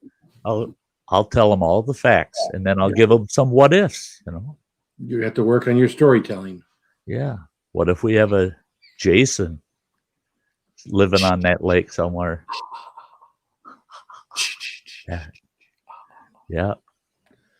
That might keep people quiet at night too. And maybe that guy was out there. He's getting away from the mafia or something, and he's got a pair of cement shoes on in the middle of that lake somewhere. Yep. And that's part of the story I got to get farther into, because they did talk to You gotta have like 2 or 3 of them. friends and family about his character and what was he like before he disappeared and what was he even doing there and that stuff. And he had just told people, I'm going to take a little road trip and I'm going to go up through northern Wisconsin. Well, he didn't go through. He stayed, I think. Yeah. Well, he either stayed or he's in Oregon. He's going, they're still looking for me in Wisconsin. Yeah, that's a good possibility, right? Yeah, we don't know. He can make himself a missing person that simple, right? Yeah. Yep. I mean, and that's what some of the investigators were mostly concerned about, is that all of his personal effects were there in camp. There was no sign of anybody that had rummaged through anything or taken anything. But I think the last time they saw him before they went to his campsite and investigated, it had been about 7 days. So for a week his camp sat there, and there's people coming and going out of that campground constantly. And nobody ever touched his stuff, never went into his site, and nobody knew he was missing. Yeah. I mean, people rummaging through his shit. They don't see someone hanging around. They start going through his stuff. That's good to know. Yeah, that was People were respectful. And the fact that some of the campers had contacted Forest Service, said, hey, there's a campsite with a guy. He's got his bike there, his tent's there, and he had a small little micro stove and stuff set out on the picnic table, but it never moved. There was no evidence that anybody had used anything. So they called and said, we're kind of concerned. We haven't seen this guy at all. So that was nice to know too, is that the campers that were there, were observant and at least reported it. If somebody had reported it several days sooner, they might have found the guy. It puts the lotion on the skin, or else it gets the hose again. Oh no! Oh no! Oh my God! I'm sorry. You ass bringing that up, because I hate to admit it. On a Silence of the Lambs, that is my favorite line, my favorite scene. Oh my God! Don't hurt my dog. He ran into Buffalo Bob. Put the lotion in the basket. Hey, you want to go for a ride, buddy? Yeah, sure. Why not? I'll just leave your motorcycle there. We'll come back for it later. That sounds great. Yeah. Help me put this couch in my van. What the fuck is a couch doing in this campground? But sure, I'll help you. That's such a nice guy. I mean, ever since that damn movie, this is no bullshit either. 3 times I've had people I don't know say, and I see them dragging a big piece of furniture out on the sidewalk there, and they got a van or a pickup truck, and they're looking at me like, could you help? And I turn right the fuck around. Ooh, I'm out of there. I ain't helping no stranger put no furniture and nothing. That's right. Are you a size 14? Oh, a bitch. Mm-hmm. Yeah. Pretty milky skin. I don't really. I try not to let people know that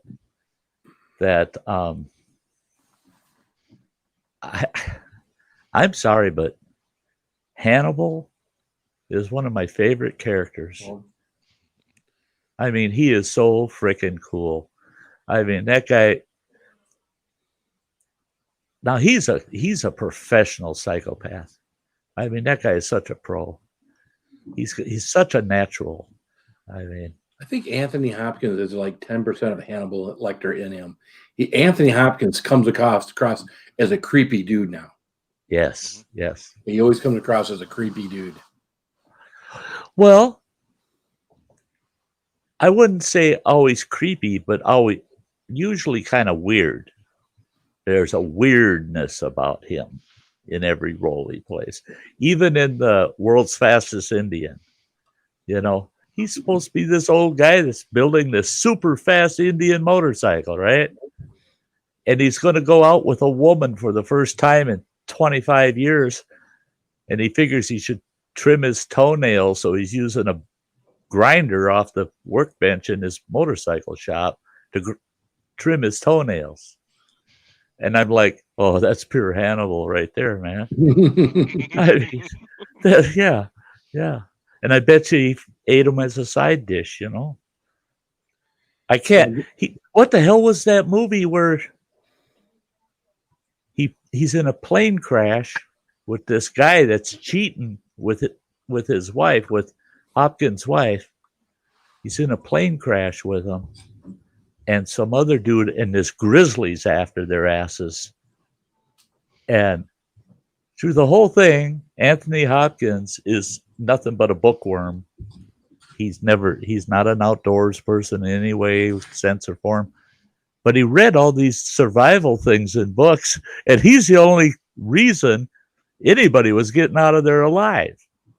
And at the end, he finds out this guy that he's getting out of there, he's rescuing him, is been screwing his wife. Oh, that's nice. And this guy decides he's going to kill Anthony Hopkins because it's easy to do. Alaskan wilderness. Yeah, he fell. That's how his head got bashed in like that, kind of thing. And Anthony Hopkins, the way he thinks, he noticed there was a pit with a bunch of spikes in it as a bear trap by this cottage they were at. And he lures the guy there and gets the guy to step in it, fall in there, and get stabbed with one of them stakes. And then he tries rescuing the guy he just tried to kill. It was so pathetic, that movie. I watched that movie and I'm just like, oh, pure Anthony Hopkins, man. It's just, yeah. I really like his acting, actually. I do too. and doesn't he play a thing? Was it in Red Dragon or something? I saw something where he played with God, what's the guy's name from? Yeah, Edward Norton. I saw there was a clip. Y'all go through YouTube and you see those clips where they show like a 3 or 4 minute clip, and it shows the clip there at the. I don't know if it's Red Dragon or I don't think it's Red Dragon, because I think in Red Dragon Edward Norton is the bad guy, but he gets Edward Norton and he stabs him and he starts talking to him about how he's going to die and how he's going to eat him and like. No.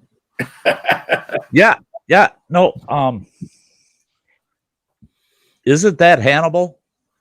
Is that, well, it's not the original. It's Hannibal, right? Probably Hannibal. Right. It's a sequel, right? And that's the one where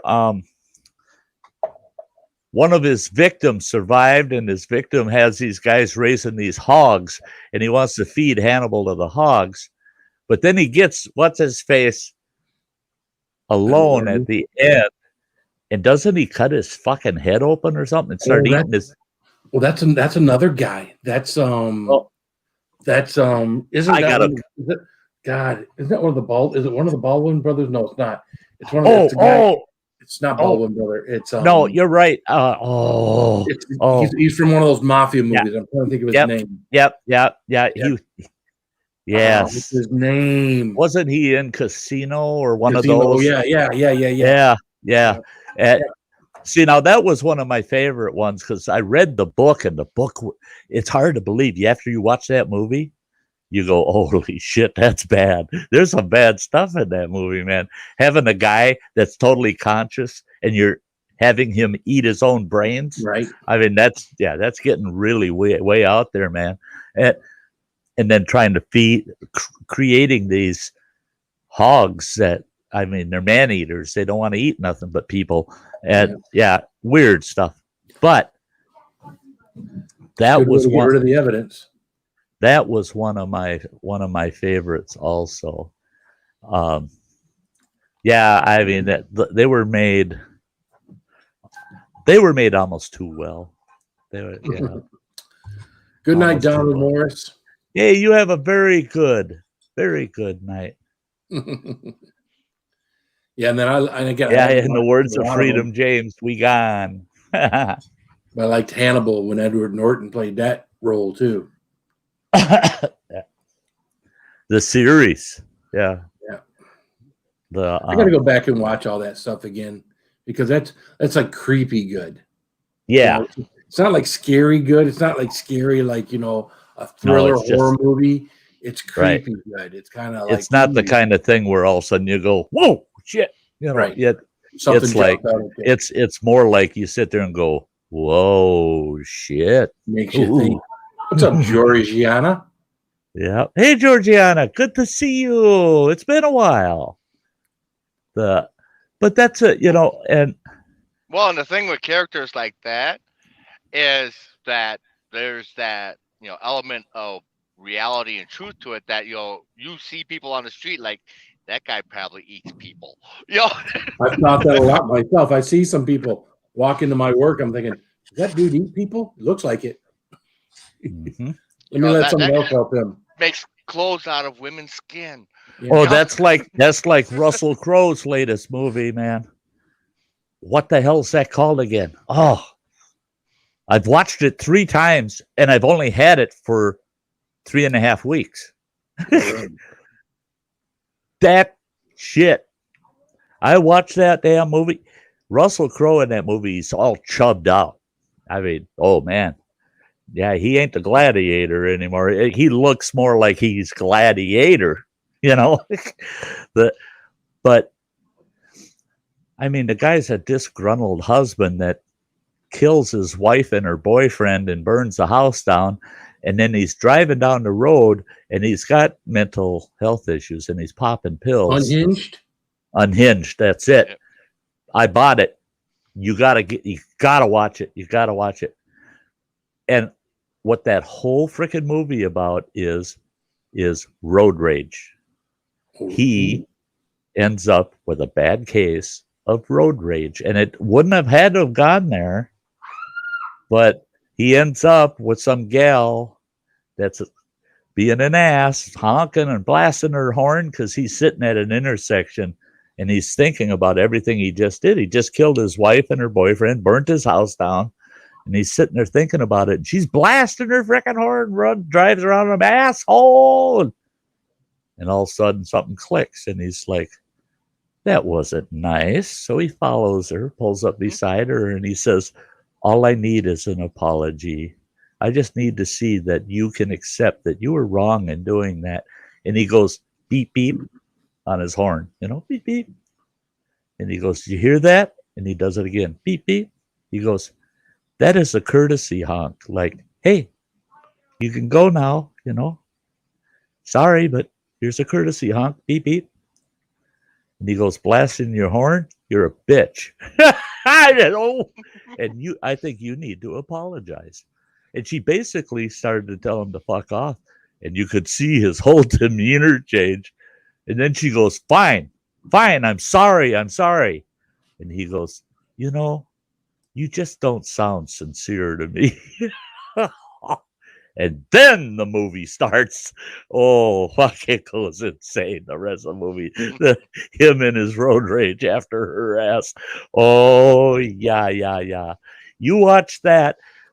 After I watched it the first time I drove into town, I had some guy pull up next to me at stoplight. And he kept creeping forward. And the person behind him started honking their horn, and I saw that guy turn his head, look in the rearview mirror.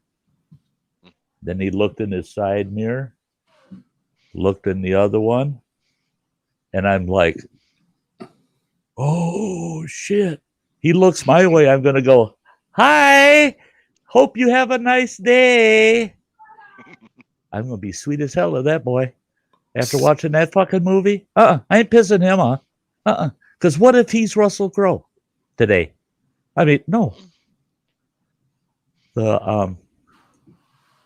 Unhinged. And he does become unhinged. I mean, he'll do anything to prove to her how inappropriate her response was. And you watch it to the very frickin' end, because the very last scene is to die for. After it's all over, just the very last few minutes is to die for. That woman's kid is sharp. He's smart. That kid is smart. Yeah. Yeah. Oh, someone's in the way. Don't honk the horn. We missed you coming in there, Midwest Slayers. Oh, hey, Midwest Duck Slayer. Yeah, hey, I didn't see you either. Great to see you. But yeah, I've seen some pretty out of control road ragers and got a kick out of it, kind of. It's just like, oh yeah, that person needs a life. And I've seen some what I consider controlled road rage, where a person's definitely really bent out of shape, pissed off, but they're controlling it to keep it reasonable, But I've always wondered, what if you got somebody that just, if you push their button and they're one of those cases where they're ready to crack, and you just happen to crack them, I don't want to be that person, man. I'd rather take on a whole militia than one of these kooks like an Unhinged. Ooh. Yep. I had one, this tiny little car, like I think it was a Prius, just a small little car coming onto the highway. And they're on the on-ramp. I took them back down because it was tight traffic. Try back off, let them try to come in. But they kept slowing down, and it was getting to the point where it's like, I'm going to have to come to a complete stop because these guys keep slowing down. So it's like, fine, I'm just going to go. Well, then they honk at me because now they're forced to stop. They got behind me. It's like, yeah, well, idiot, merge.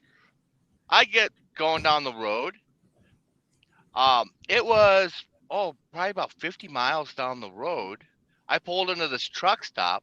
That little car comes pulling up and like crosswise right in front of my truck, and leans across. They got a death wish.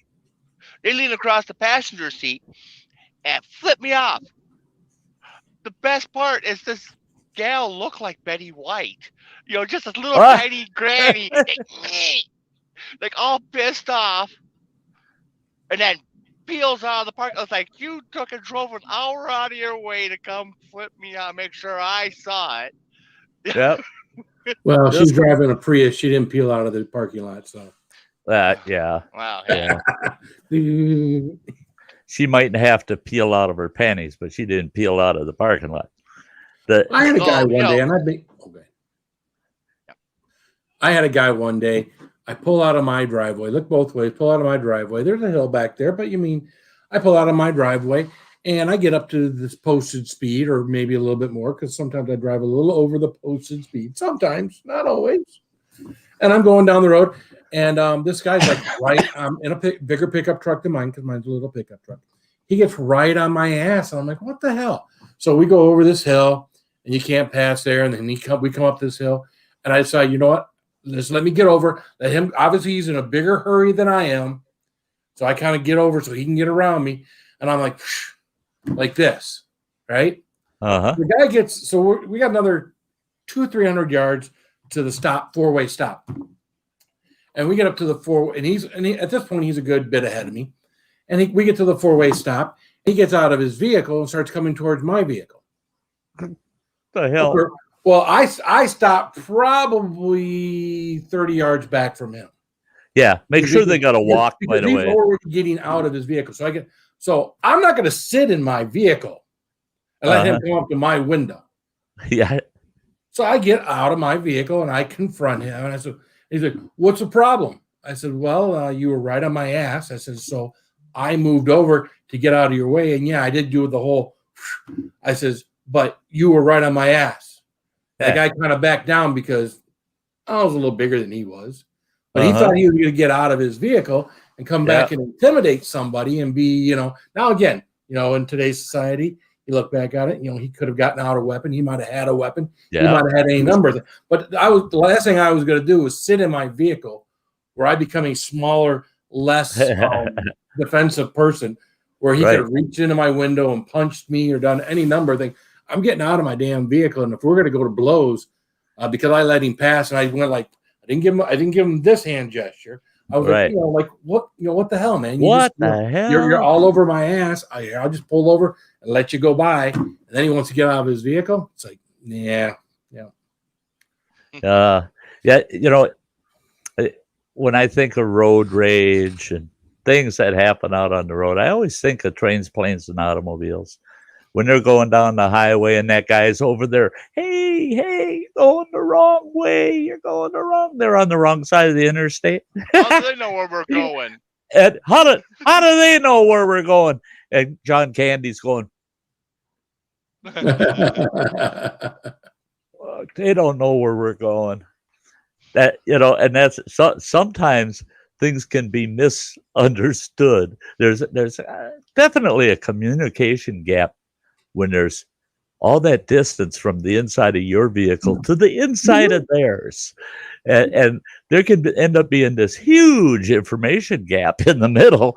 And that, like you said, Phil, all you did was do this number, like, hey, okay, go around, man. Yeah. And I'll do that. I am not a slow driver. Yeah. So chances are, if you're behind me and tailgating me, I'm doing somewhere between 5 and 10 miles an hour over the speed limit. Okay. If you're so close to me that I feel like I should get over to the shoulder, slow down, get over the shoulder, let you go around, then you're probably going a good 10, want to go 10 to 50. And who am I to impede someone else from wanting to speed and go any faster? I'm not the road police. So I get out of the way, right? So yeah. Well, here's the situation. Happened last summer. I didn't even talk about it because it was just one of those daily stupid things that happen in the world. I'm driving through the city of Ashland here, and our main drag is 4 lanes. It's a state highway.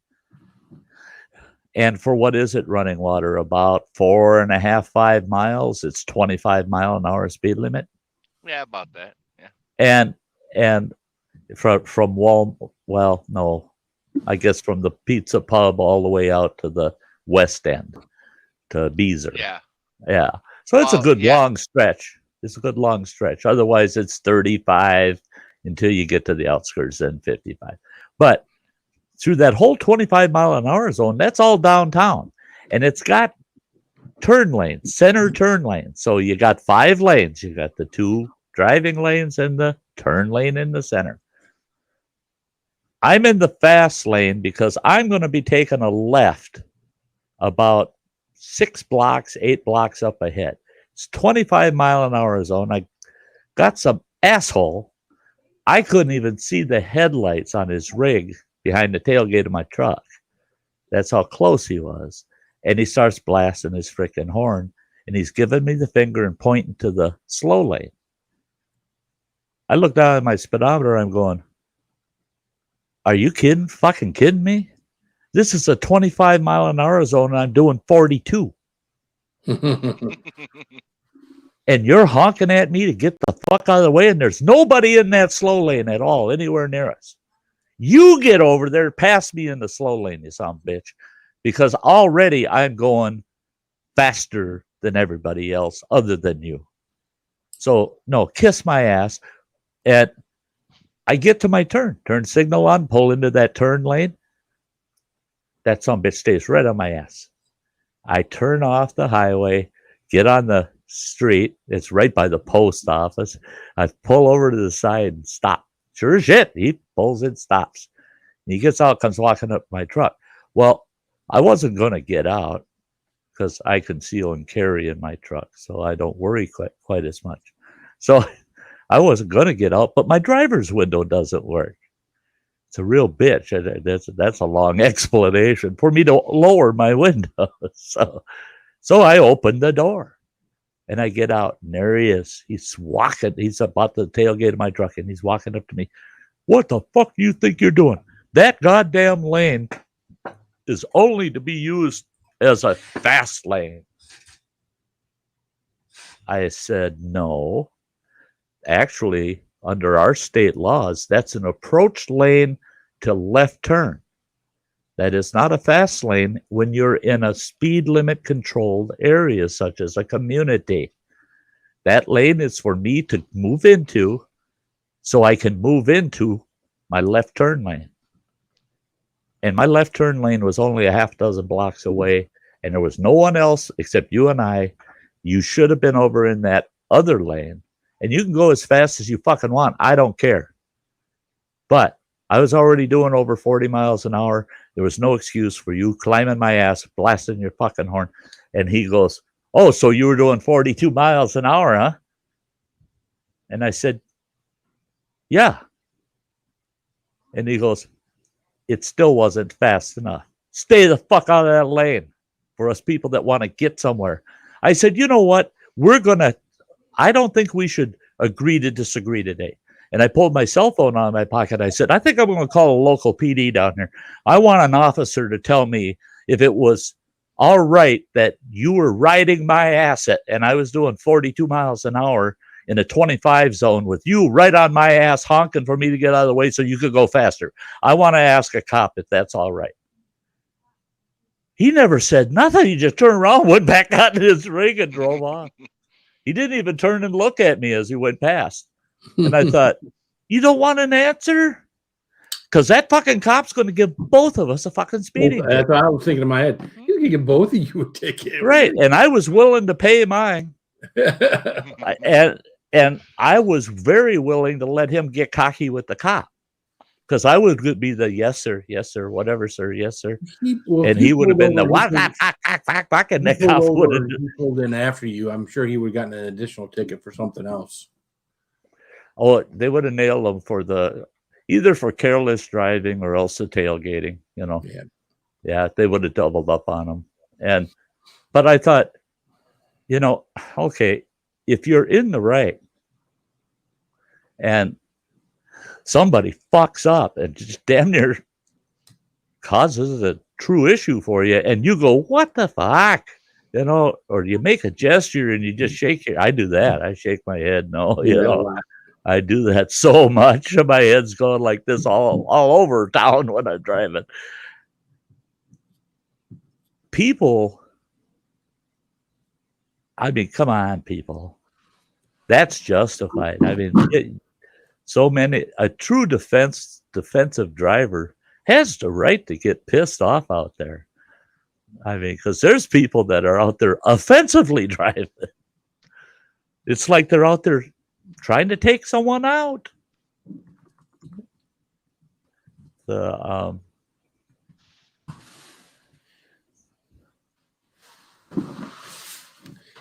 I'm not much for letting someone take advantage of me. I will get over and get out of someone's way to let them go.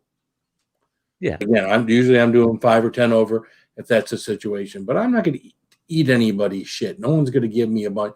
You're going to go. I'm not going to get up behind you after you pass me. You want to go faster than me. I'm not going to get on you and tailgate you now. That's no good. That's no good. But you know, if you're going to start acting like some kind of jackass on the road, that's where I get acting funny. Yeah, I'm that way too. Hey, Killdeer, good to see you there, buddy. Buddy Weiser. What's up, you furry fucker? Killdeer, what's happening? You furry fucker. You know, you got to be careful with that shit, you know. That. Oh, fuck, yeah. Here we go. I was talking earlier. I got all the wrong shit under Sty Stories, right? That furry fucker. You talk to him that way, he's going to get you on the golf course. There you go. Ow! Killdeer, God damn it. Yeah, ain't he terrible? I'll see him out on the golf course this year. I'm sure I will. I'll just drive the other way with my golf cart. All right. This is no shit. I've got a really tight budget for this coming year, you know. That's I got a $2,600 budget just to be set up to host this campground for the summer. Because, and the nice thing about it is it's investment. It's not one-time purchase kind of shit. You know, a lot of that $2,500 is going to be used years to come. You know, that the equipment is going to have a long period purpose. But I saw this goddamn suit the other. When the hell was it? I think it was last October. I laughed my ass off. I did not have my pocket camera. That's where Ann is absolutely right. I have got to keep that camera with me when I'm outdoors anywhere. But I'm hiking down this trail, and out of the blue, okay, Running Water probably knows where this place is. It's that waterfall up at Washburn. It's not really a waterfall. It's a Houghton? Yes, Houghton Falls. Yeah. Don't go chasing waterfalls. That's Yeah, it's more of a culvert runoff area. right. Well, it's a nice sandstone canyon, but there's no. The waterfall's only about 36 inches tall. The shoreline's more interesting, though. Yeah. You get down to the shoreline, you see all the rock formations, beautiful. But anyway, I'm hiking down into Houghton Falls just to get down by the shoreline. And I don't have the camera with because it was a whim. I thought, it's been years. I'm going to just walk down to the shoreline. So I parked in their lot and I start walking down the trail. And all of a sudden, here comes this guy up the trail. He's got a cowboy hat on. And he's kind of running up the trail. And he's bobbing like that. Some bitch is riding a T-Rex.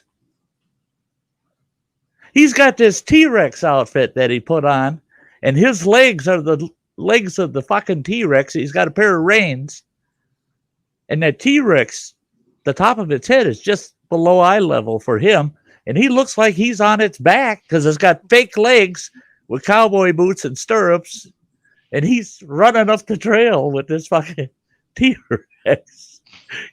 And I go, and he's riding by me, and he just looks at me, he goes, howdy, and he just keeps trotting up the fuck. And I thought, should I? So I went online, I found one, and I'm close.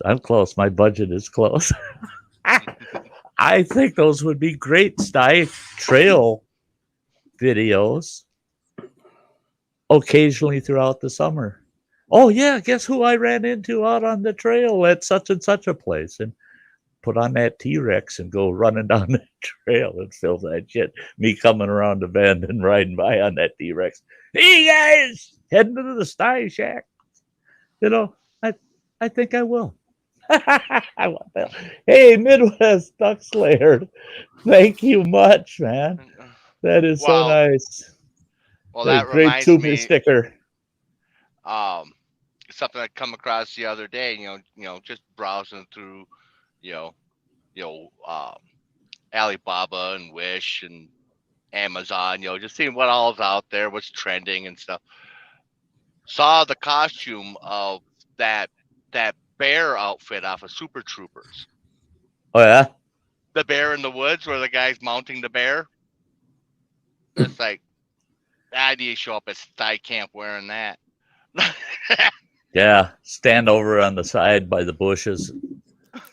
Yeah, There's lots of things I'd love to do with my channel, but I've got no cameraman, and none of my kids, especially my wife, no one will get involved with me doing anything like that. see, and that's where I know it's a lot of money, but I think we'll see how the summer goes, see where the revenue's at. I really do think I'm going to buy a second GoPro because to have two cameras, like when I'm kayaking, one facing me, one facing the scenery, you can mount them on you can mount them on the same bar. Oh yeah, yeah. You can is borrow yours mine. Is yours a 7 or 8? The 7. Good, because then they'd match voice command and they'd Because come on at the same time. Yep. Okay. Because that's too inconvenient for me to try to offload it while out on the road here, so I just haven't Sure. been using it. Sure. try to remember that and remind me before summer, before I head to camp, man, because I would use it. I would use it plenty.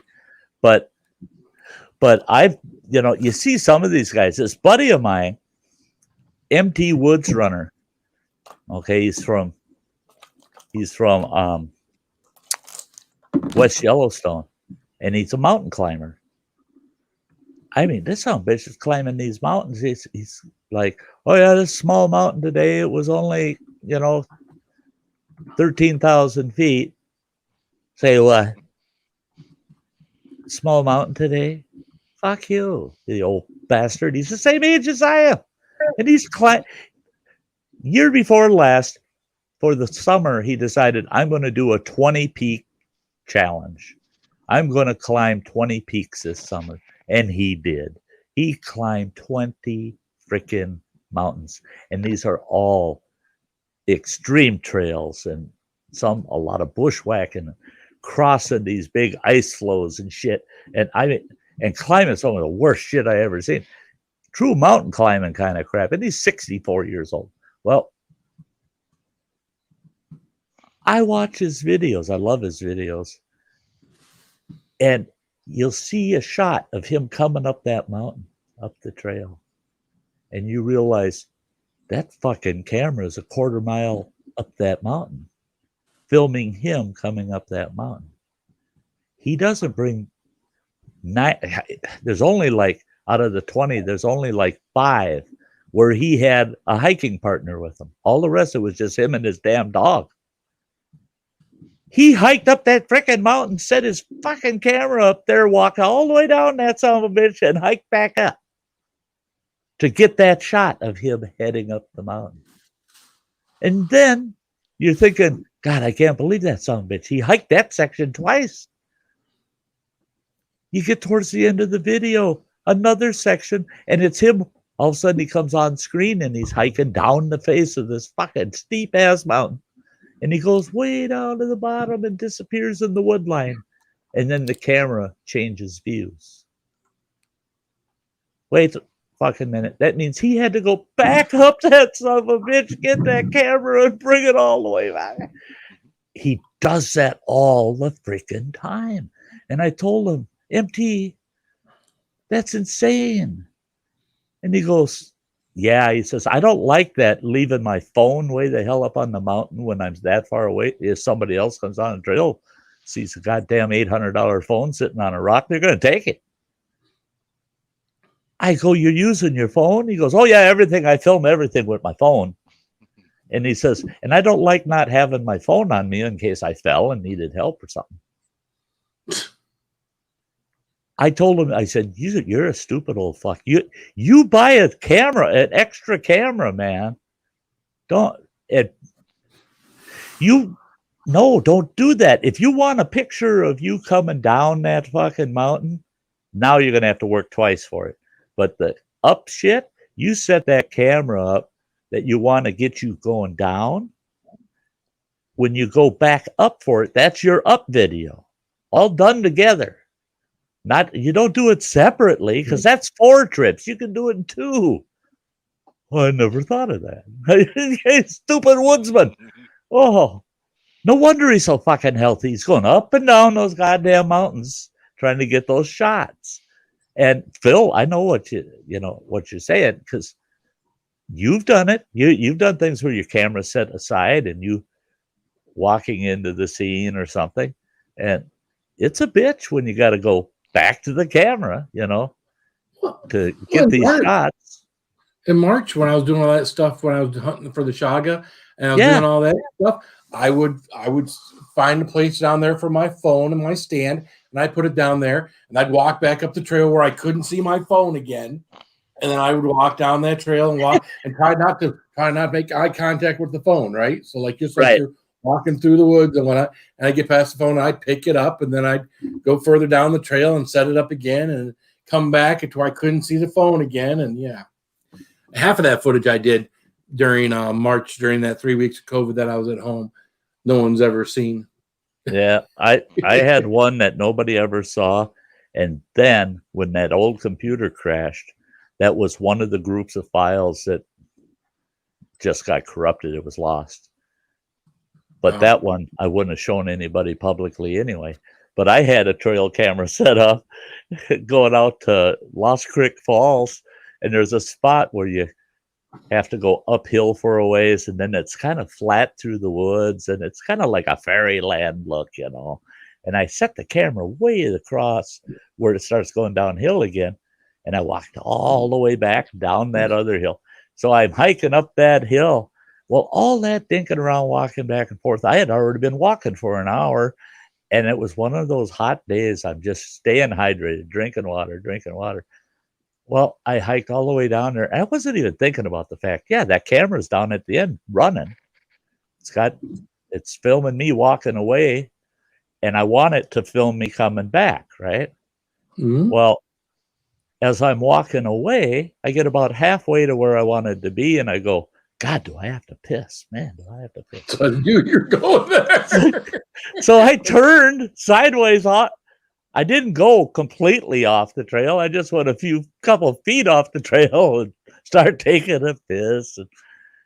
And I go, oh God. And I went like this and looking up at the sky like, oh, thank God. Oh. I get home and I'm downloading all the footage for that hike out there, and I'm looking and I go, holy Jesus, Sty, what the hell are you doing pissing on camera? I mean, here I am standing on the side of the trail pissing away, and I'm even looking in the direction of the camera. But the camera was the last thing on my mind. It was just relief, you know. And yeah, you got to be careful. You got, you know, but not too careful. You don't want to be too careful, you know, because some of it can be really good footage. Hey, Buddy Weiser, you have a good night there, buddy. Yeah, Great night, buddy. Roger. I started watching Nick with the Chips and got distracted. I gotta see all of that. Yeah, I like the I like all that with the give him a single packy chip, you know. Yeah. I'm going to send the kid a single pack. He won't ask for it. He'll say no, don't send it to me. But if he's got it, then he would be, you know, at least a little more entitled to do it.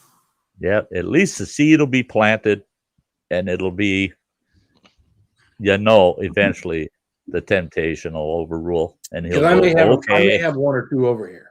I may just maybe. No, someone was telling me the other day who says, "Yeah, you could sell those on eBay right now for $35 a piece." I'm like, "Yeah, I don't plan on doing that." Isn't that yeah? I mean, I paid $7 a piece for them, and yeah, it's not a big challenge to me. I would much rather gift something like that to someone who's going to use it, as opposed to try to, you know, sell them for a profit. Now, if I bought them to sell them for a profit, different story. That's not why I bought them. Right. If you now, like me, if I would have thought they were going to retail like that, well, you guys were eating them, I'd be stocking up on them. There you go. And then I'd sell them all on eBay, because I ate one, and that's all I ever planned in my whole freaking life is to eat one.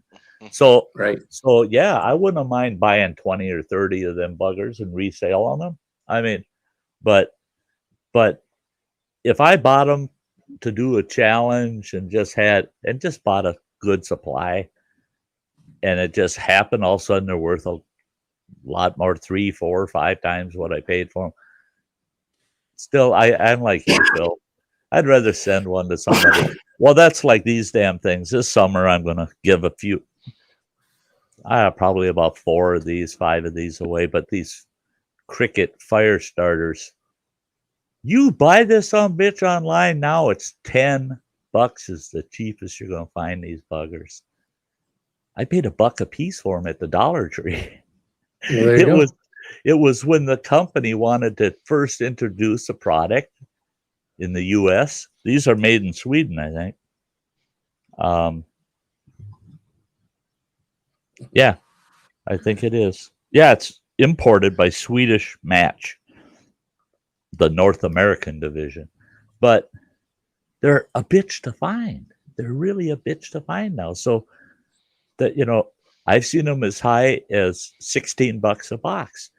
Well, I'll Wow. tell you what, for $1 investment to make 16 a box, and I got a box of 10, I'm not selling them. I'm going to give them away to channel members, from the camp streams and stuff. But I'd rather give those as a gift than try to make a few bucks off of them.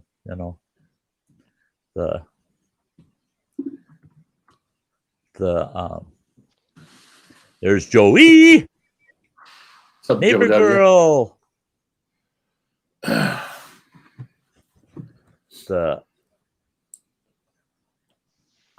Joe says he finally washed his black everything spicy t-shirt and it's looking good. He said, you finally washed it, huh? Finally Caved in. I washed this shirt I'm wearing tonight. I washed this shirt yesterday, and that's the one I got from Ann. And I was so happy, I wore it a couple of days and then run it through the wash yesterday. And I'm so happy that shirt's washed.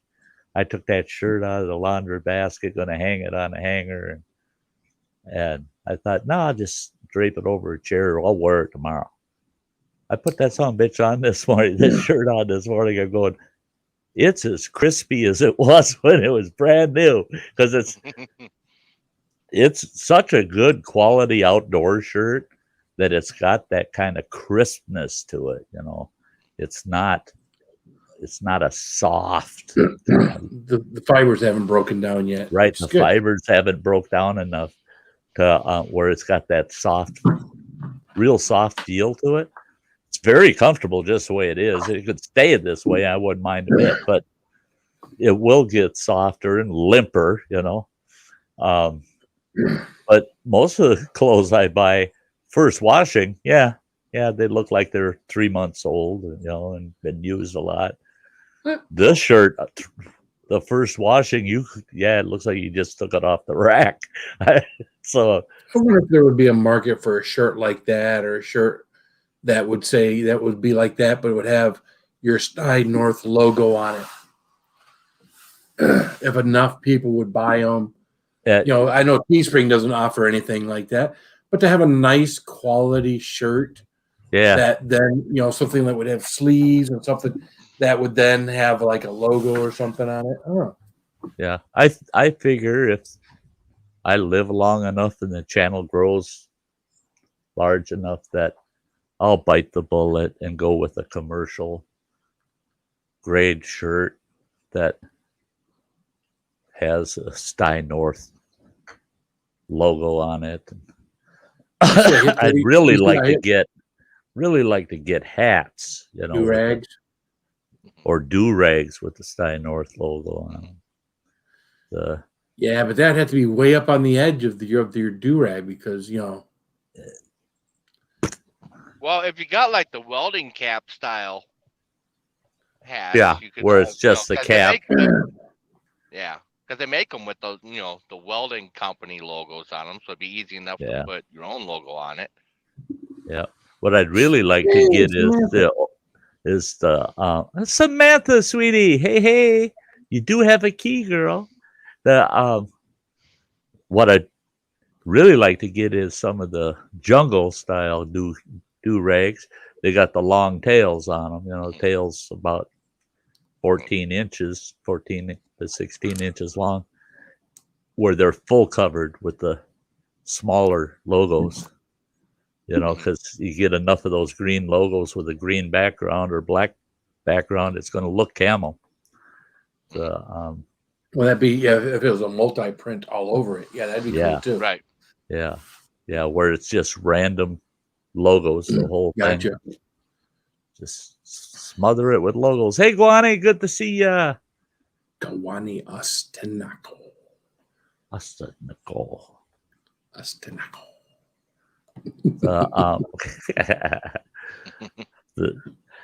And that's one thing. I mean, it's weird because I still don't have my diabetic meds, and my sugars are still running much higher than they should be. But want to know what sugars are. But I had lost my hearing for almost 2 weeks. I mean, I had my settings at 100% volume on the earbuds, and I was barely able to hear you guys for about almost two full weeks. Now I've got my volume setting on the computer at 45, and I hear you loud and clear. At least it's not 95, so that's good. Yeah. So my hearing is coming back to the point where now I almost wish I lose it again, because now if I'm sitting in here and there's not a lot going on and I'm not wearing earbuds, I can hear everything these old blue hairs are doing in the building, slamming doors and shit. And yeah, I didn't have to hear that for 2 weeks. So yeah. Oh, okay. Yeah, sure, Samantha. I'm not on a weird schedule tonight. I'm not pinched for time tonight. So if there's folks around the house, we're going to just keep this running, but yeah, I couldn't do that with like the earbuds or the headphones or everything, because I've seen people with the headphones and earbuds and it's like, or the microphone like that, like you have, that's all, that looks professional. We got the microphone or a podcast or that. And I'm thinking, well, first of all, I don't want anything in my ears or over my ears, because to me, if someone were to come in the room, it would startle the shit out of you. Yes. And I don't like being startled like that. It's like that just, See, I'm just like you, Phil. I don't like to be anywhere where somebody can surprise me. I don't like that shit. I want to know what's going on, hear it, see it, whatever. That's why the studio here in my apartment, it's in the corner of the room. So I'm on one end of the room. The doorway's right there, and I just turn my head that far, and I can see that doorway. Well, your door's locked. You got nothing to worry about. That's the only way in here, right? So even if I can't hear them busting the door down, I'll see that son of a bitch open, So nothing's going to catch me off guard by wearing earbuds. I don't like earphones because they're uncomfortable. Right. I just don't like something on my head like that. But I hate earbuds to the point where I can't listen to music out on the trail, because everybody says, well, geez, you can listen to all your MP3s and shit on the phone. And no, I can't stand wearing headphones for any reason other than this. Why, if you're out in the woods, would you want to listen to music? I would think you'd want to hear the nature, the leaves under your feet, the snapping of the twigs, the water, everything. Sound. That's why you're out there, isn't it? Just before the bear grabs your ass, that thump thump. Yeah, exactly. That's earbuds in, you don't hear the bear going boom, boom, boom. You don't get a chance to run and give him a chase before he eats you. You just get eaten, and you don't know what's coming. And that bear chewing on your head's going to ruin your headphones. Exactly. For sure. You bet. You don't want that bear chewing up your headphones. Look at this pair of earbuds and this bear poop. Oh, let's see if these work. Mm-hmm. That was the last guy that was out here. Mm-hmm. Yeah. Well, that's like Running Waters was telling me that Bean chewed up his earbuds, and he says now he just has to wait for one of those foam covers to pop out of Bean's ass. Mic. Yeah. Oh, it was for the mic. Yeah. Yeah. He's got to wait for that to pop out Bean's ass. Isn't that like Cheech and Chong, where the Doberman ate all the guy's weed, and he was waiting for the Doberman to shit out all of his weed? Right. What is this called? It's called Doberman. Yep. Where'd you get this shit? Oh, this is some sweet stuff. It's Doberman. Go on. She was performing earlier tonight. She might want to come up just to chat and take a break. Yeah. She may. You never know. Yeah. Sam's a trooper. mean, Sam is always, what she is. I mean, she is a performer. She loves what she does. I always leave it up to Sam. It's her Yeah. choice.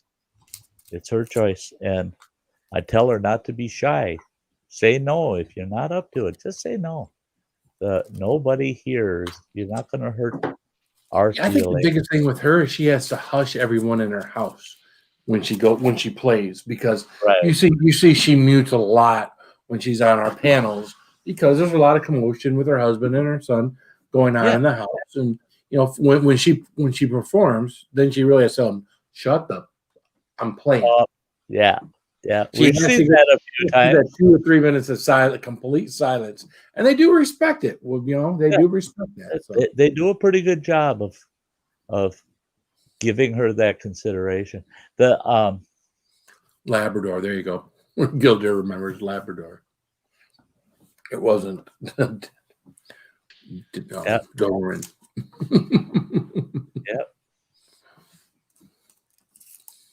Yeah, Guani, totally understand. I have a lot of YouTube followers that their first half of the day on Sundays is occupied because of their faith, and a lot of followers that in the evening, because of their faith, are not available. And I spent a huge portion of my life, committed on Sunday morning, Sunday evening, and Wednesday nights every week. It was just a given. And it's funny, even as a non-Catholic, Wednesday nights, we had a non-denominational church.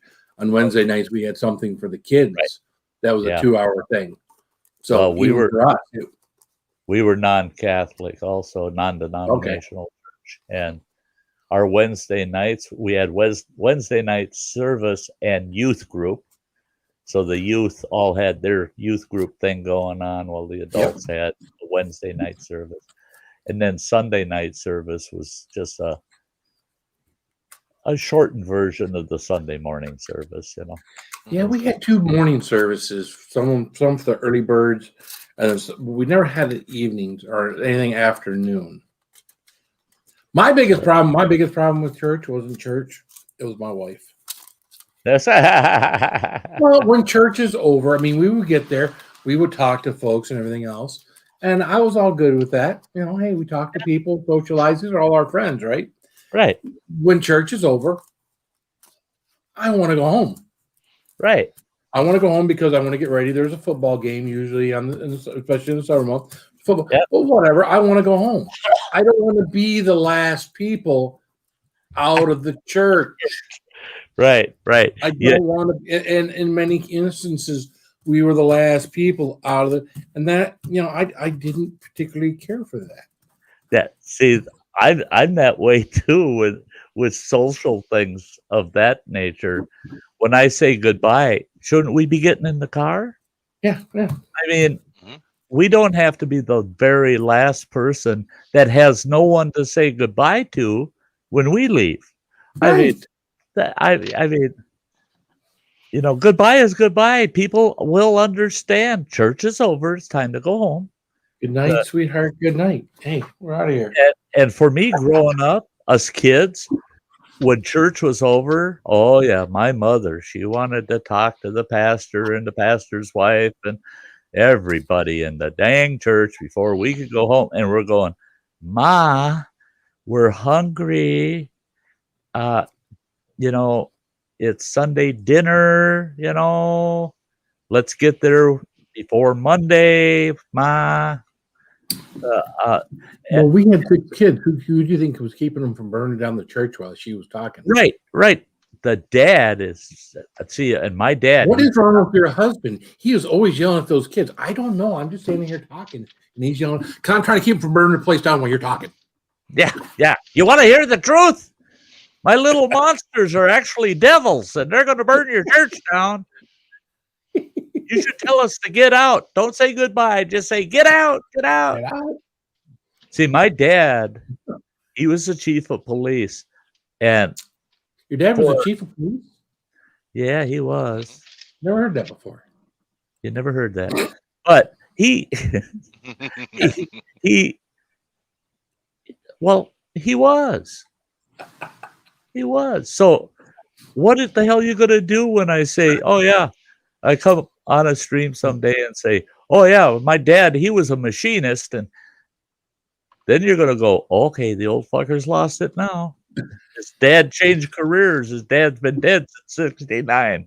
I mean, holy shit. Yeah. Things change, you know. But for all the time I knew until he passed away, for some reason, he was always on duty on Sundays. When we got ready to go to church, he was heading out on patrol. So he would take the family station wagon, haul all of our butts to church, drop us off, and then he'd run the station wagon back home, jump in the squad, and take off. And when church was over, he'd show back up with the station wagon again to haul us all back home. And then he'd get in the squad and take off again. Right after dinner, he was home for Sunday dinner. But he was never available for church. He was always in the squad. I didn't find out until I was about 10, 11 years old what he did while we were in church in the squad. We thought he was out doing his rounds around town. No, he went down to the corner diner, and he was down there having breakfast and drinking coffee while we're at church for 2 hours, BSing with the locals every single Sunday. That their church was down at the corner diner. And my old man had it right. He figured, well, if the old lady can't handle them kids at church, then maybe she shouldn't take them with her to church, and then I'll have to stay home from work and babysit. But yeah, Giovanni, I took on that responsibility for a while. Of oh yeah, we got to a point with our church where we were making Kool-Aid for the kids and coffee for the. I mean, we always made coffee for those. Yeah. The Kool-Aid was something else, but we got to all this stuff where it was a big community thing, and it was a pretty big thing, a pretty big. It seemed like you had one or two people, maybe mostly one person that would do certain things. And it almost became like church was no longer fun.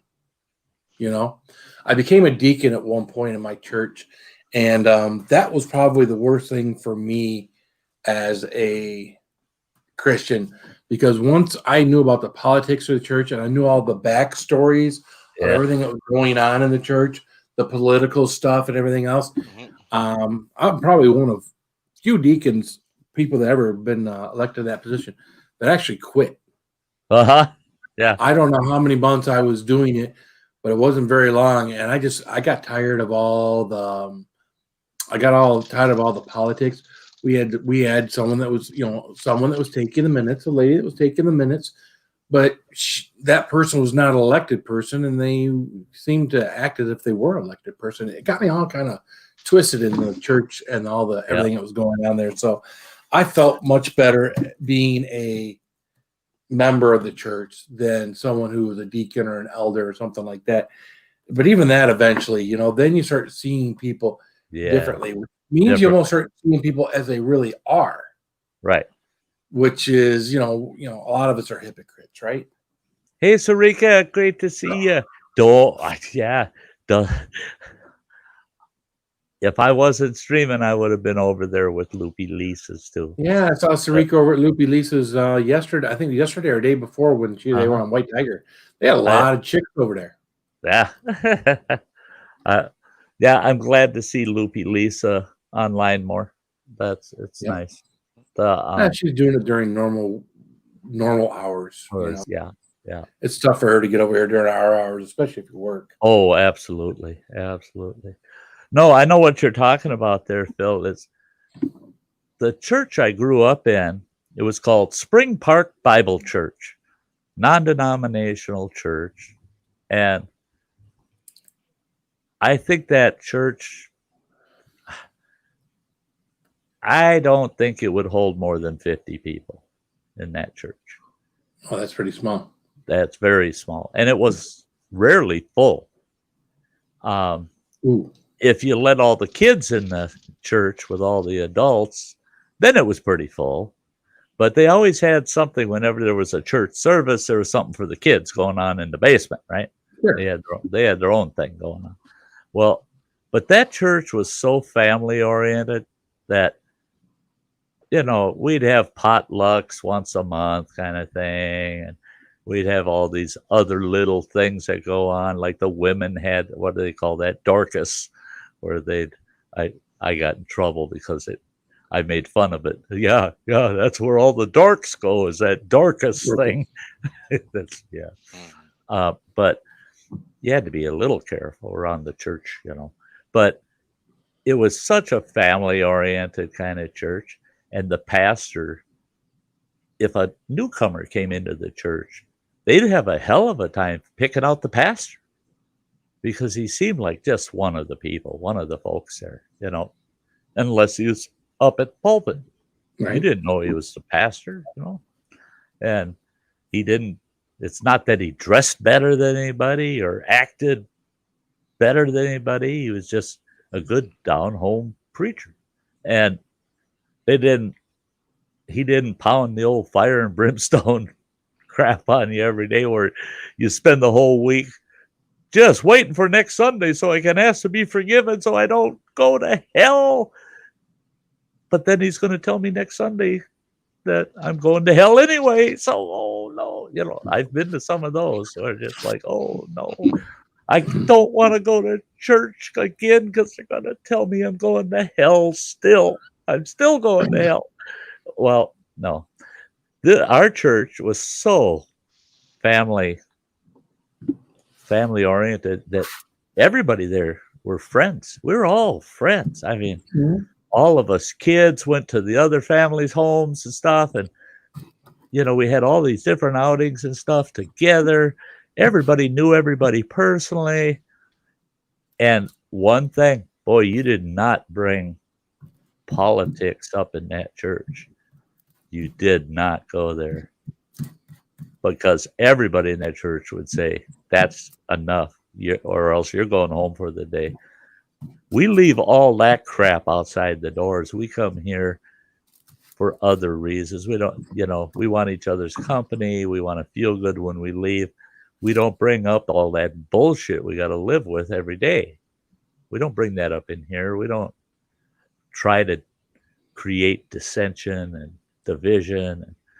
And then the church, we ended up with a pastor that, boy, he liked the ching, he liked the money.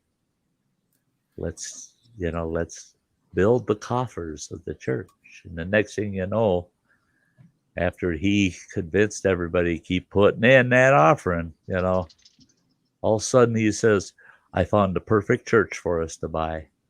Oh yeah, you bet. It's only 6 times larger than the one we got. It's going to be kind of lonely in there because that son of a bitch so big, we're only going to use the first, because it had 2 big rows of pews. We're only going to use the 4 in the front. All the rest of that church is going to be empty. Our congregation's so big. Well, at least we only have to clean around those 4 pews, right? And that's when things started to go to hell, because all of a sudden politics, the church politics, started getting involved, and people were looking for positions on the church board and as deacons, and you know, and then those titles, they started using that as ways to alter the church, change the church, and do this and do that. And it got to the point where, yeah, it wasn't fun anymore. Just didn't enjoy it. You didn't walk out of there at the end of a service going, oh, I'm so glad to be a member of this church. I feel so much better when I walk out the door. It started being like, oh, geez, they talked me into coming and painting the damn church next weekend. I was going fishing. Right. And how did they talk you into that? Well, they asked my wife if I would do it. That's how they talked me into it. Yeah. You know, they played the politics, and church, when church becomes a second job, if you got things you're doing to help your church out and it's occasional, it takes a little bit of time out of your week, that's not a big deal. But when you start realizing 3, 4, 5 days a week, they got you doing stuff for them. And their position on it is, well, your reward is you're going to heaven. I don't think so. I don't think I get to go to heaven for printing out the bulletins for Sunday. What's wrong with that dog? He's burying himself.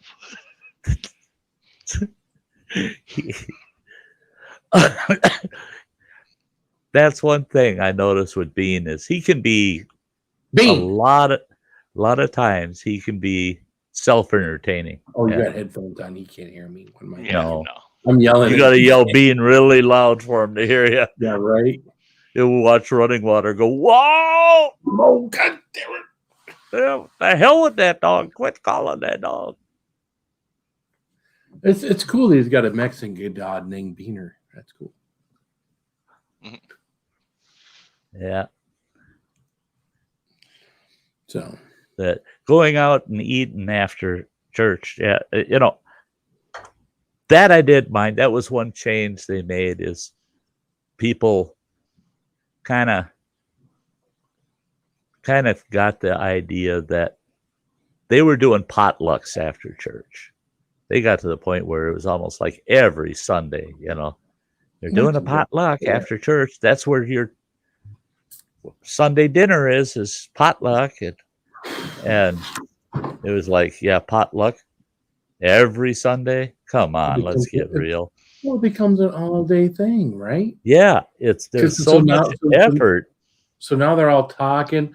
Now they're all eating. Now they're all talking after eating. Now they're all cleaning up. Now, your service that ends at noon, you're not going home until 3 o'clock in the freaking afternoon. Your Sunday's over. Right.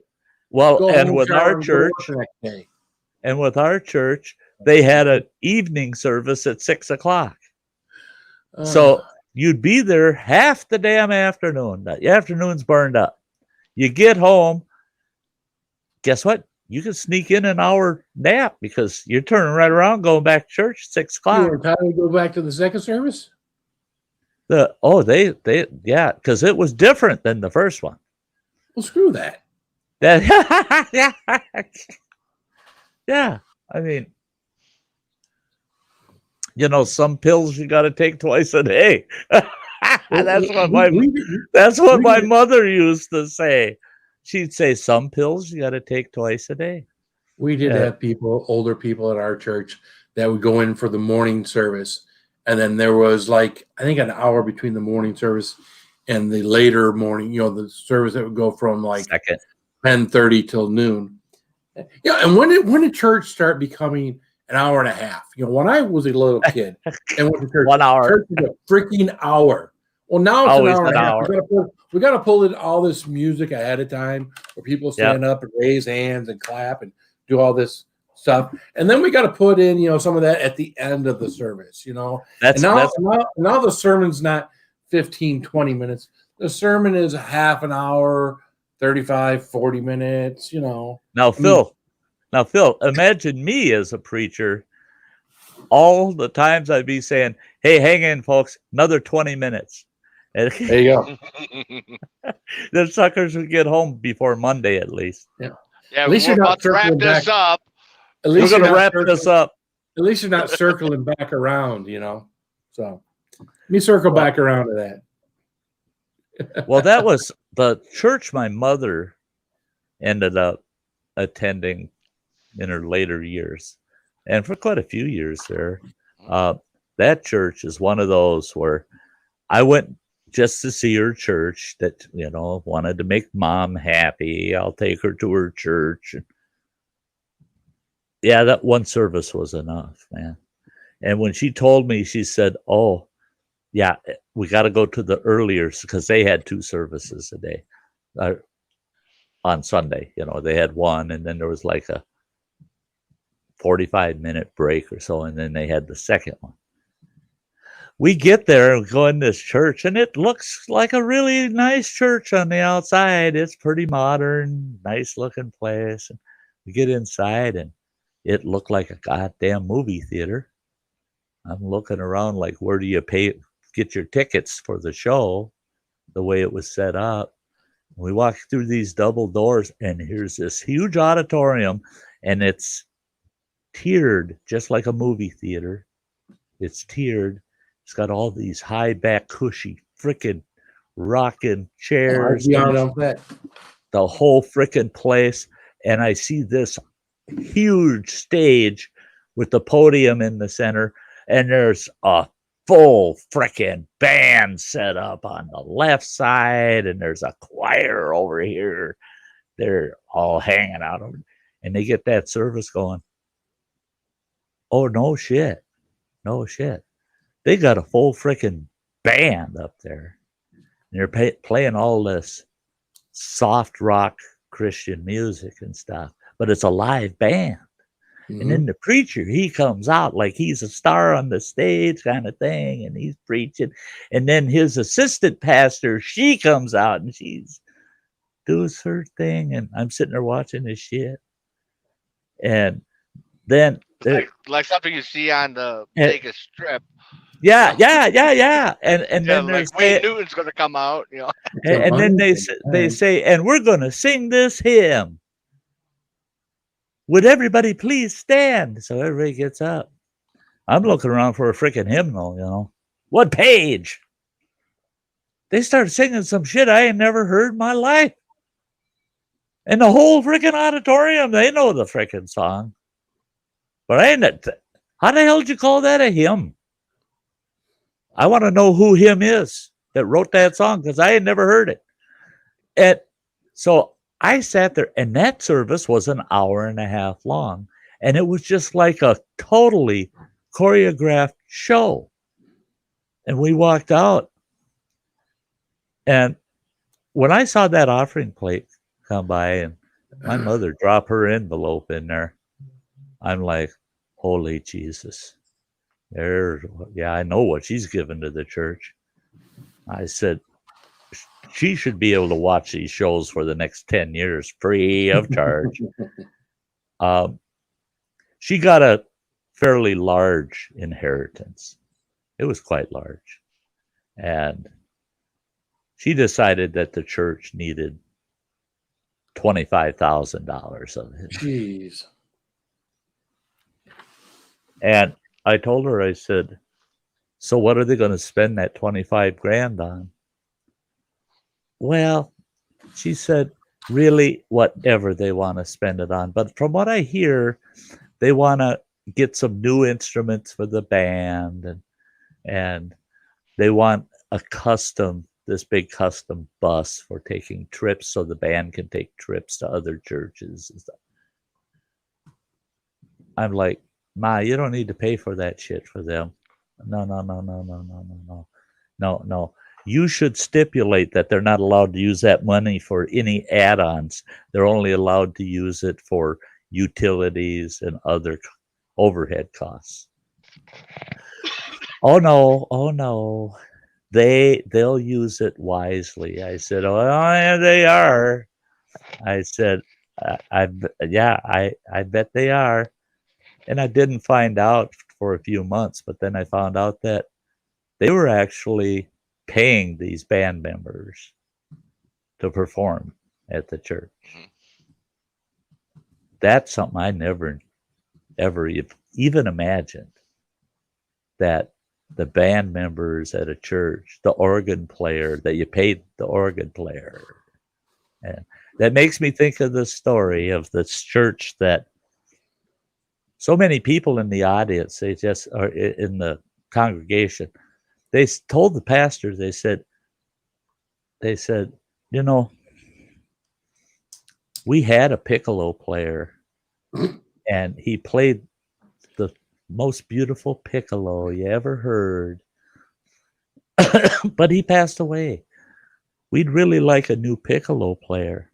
So he started checking around, and he got back to the congregation and said, well, it appears nowadays that even members of the church aren't willing to play the piccolo for free. They want to be paid. The congregation was like, oh my gosh, we never paid for a piccolo player before. And they had this one fella in the church. He raised his hand and says, I'm a piccolo player, and I'm probably the cheapest piccolo player you get. He says, but I got to be paid in advance before I perform. The congregation all looked at the preacher and said, you hire that piccolo player. Preacher like, well, okay.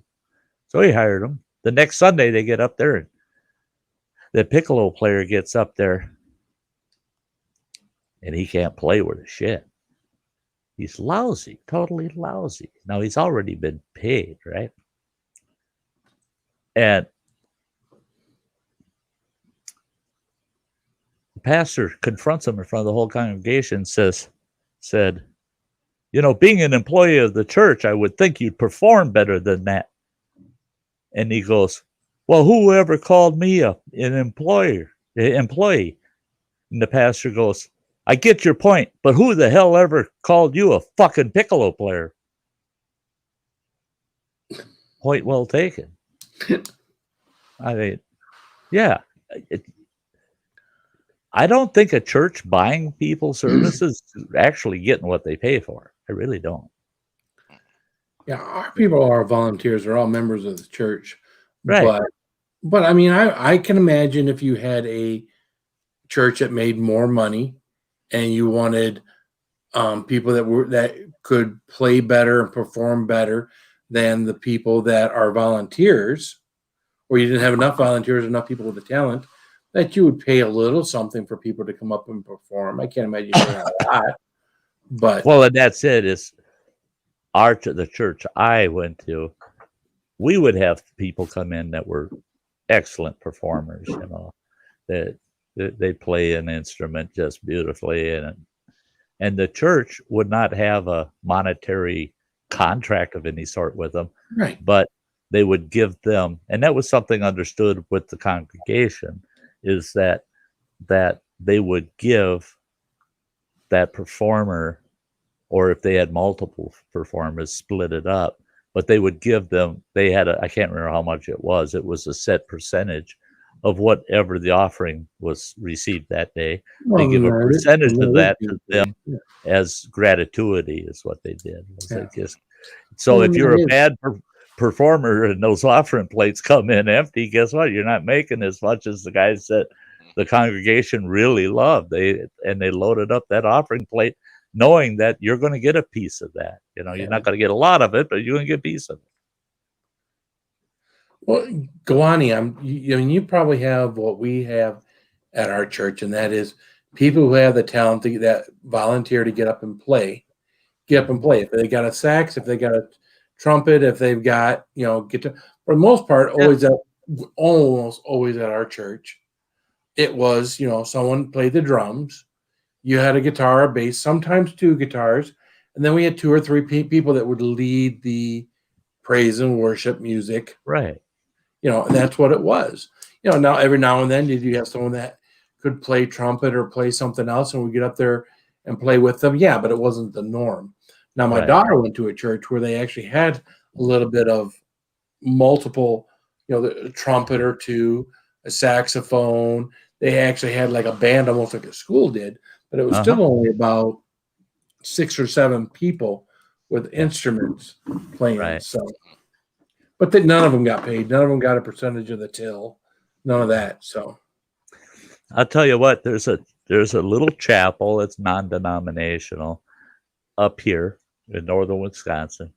It's up in Washburn, Wisconsin. Actually, it's back in the sticks, and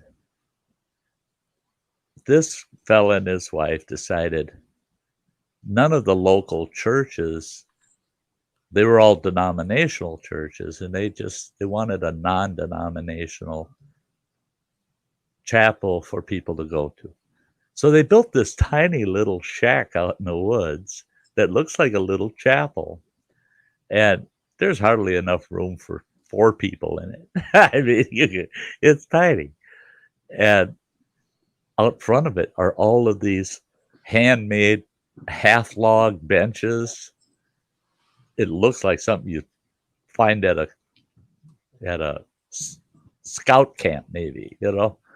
And there's 2 rows of those benches, and it's in this beautiful forested area. They got all these flower gardens. She always has her tiered strawberry beds there, that people that are there for Sunday can go have fresh strawberries, just pick them and eat them. And we got this little chapel out in the frickin' woods. And I went just to check them out, and it was a blast. It was a blast. And they had a barbecue afterwards. And I thought, that's cool. Go to church and a barbecue? Uh-huh. Yeah. Yeah. They had barbecued ribs, burgers, brats. And I was kind of shocked because they had about 25 people there. And you had to hike about 1/8 of a mile through the frickin' woods to find this little chapel out in the woods. A really good, positive, lift you up kind of message. They had a fella there with a guitar and a gal that played the violin, and great music, comfortable, friendly. And they had this huge tarp they'd put up if the weather was going to be inclement, so that you're out of the weather. And and their congregation doesn't grow because people don't want that. People want the established church, you know. That's not a church. There's no building. There's no big building to go in. There's no basement with a kitchen that we can put our potlucks together at, you know. And because it's so non-conventional, people just don't attend. But anybody that goes there, they go, oh, well, yeah, that's quaint, that's neat, that's awesome. But they don't come back. They would rather go to that nice, comfortable place, you know. Hey, Roman. Hey, good to see you, Roman Filer. Hey, Pops. What's up, Roman? Oh yeah, the church there in Excelsior, where I'd gotten married at. Yeah, your mother and I. Yeah, you guys knew your vows there. Yep. But yeah, the direction they went, that's what kind of turned us away from, the established churches, because, there was, several sermons there, and a matter of like 4 weeks, there was like 3 different sermons where a big chunk of the sermon was explaining on how, if you're not tithing 20%, that's a sin. Yeah. And it's like, no. It's like, yeah, you're not giving enough of your income, then you're a sinner and you're going to hell. It's like, yeah, no, this ain't the church I grew up with. See, that's the thing, is that church was the end product of that original Spring Park Bible Church. Right. Now, the original Spring Park Bible Church, through the years that existed, we had 3 different pastors. The first 2 that I knew, they were awesome people. The third one is the one that got us to build that new church you're talking about. The first 2, if they preached about tithing, it never had to do with money. Never had to do with money. They'd tell you tithe in the way in which you can. You tithe something of value. So, and they'd say, the scripture says tithe 10%, it's there. But that doesn't mean 10% of cash. That means 10% of you. So if you do it in the form of cash, cool. If you do it half in cash and half in community service to the church, that's cool. If you do it all as community service or service to the church, that's cool. The church did not care how you contributed, but you contributed through the impression you gave in the world is that, I'm going to go out there, I'm going to help out a little, put a little effort into this or that to help people along. And I'm going to mention to them, and by the way, I go to that Bible church in town there, and I'm doing this as part of my obligation to tithe towards helping people. And that's the way I grew up. That was the rule, is you gave something. You gave something to the cause, right? And then it turned all around as give it to the church. When Running Water's mother and I first got married, she insisted, and her mother insisted, that her and I go to their church. It was a Lutheran church. Very first sermon, I get there and you go through all the pre-crap, and then the preacher's up there. His whole sermon was on how his wife needed a new washing machine and dryer set. Now, this is in 1975. No, 76. You're echoing, Running Water. No, actually, you're echoing, Sty. Huh? No, you're echoing because Running Water was echoing. But yeah, it's my echo, his problem. I did get that point. Come on, kids, straighten it out. Yeah, fix your shit. Have Bean help you out. Anyways. Yeah, Bean's chewing on something again. But no, I sat there for an hour listening to this preacher talk about how his wife needed a new washer and dryer, and that she had picked out the set that she needs. And it was the highest end Maytags you could get, and it was going to cost $1,100 for her to get a washer and dryer in 1976. Wow. $1,100 in 76 was gold-plated washer and dryer. Yeah, no shit.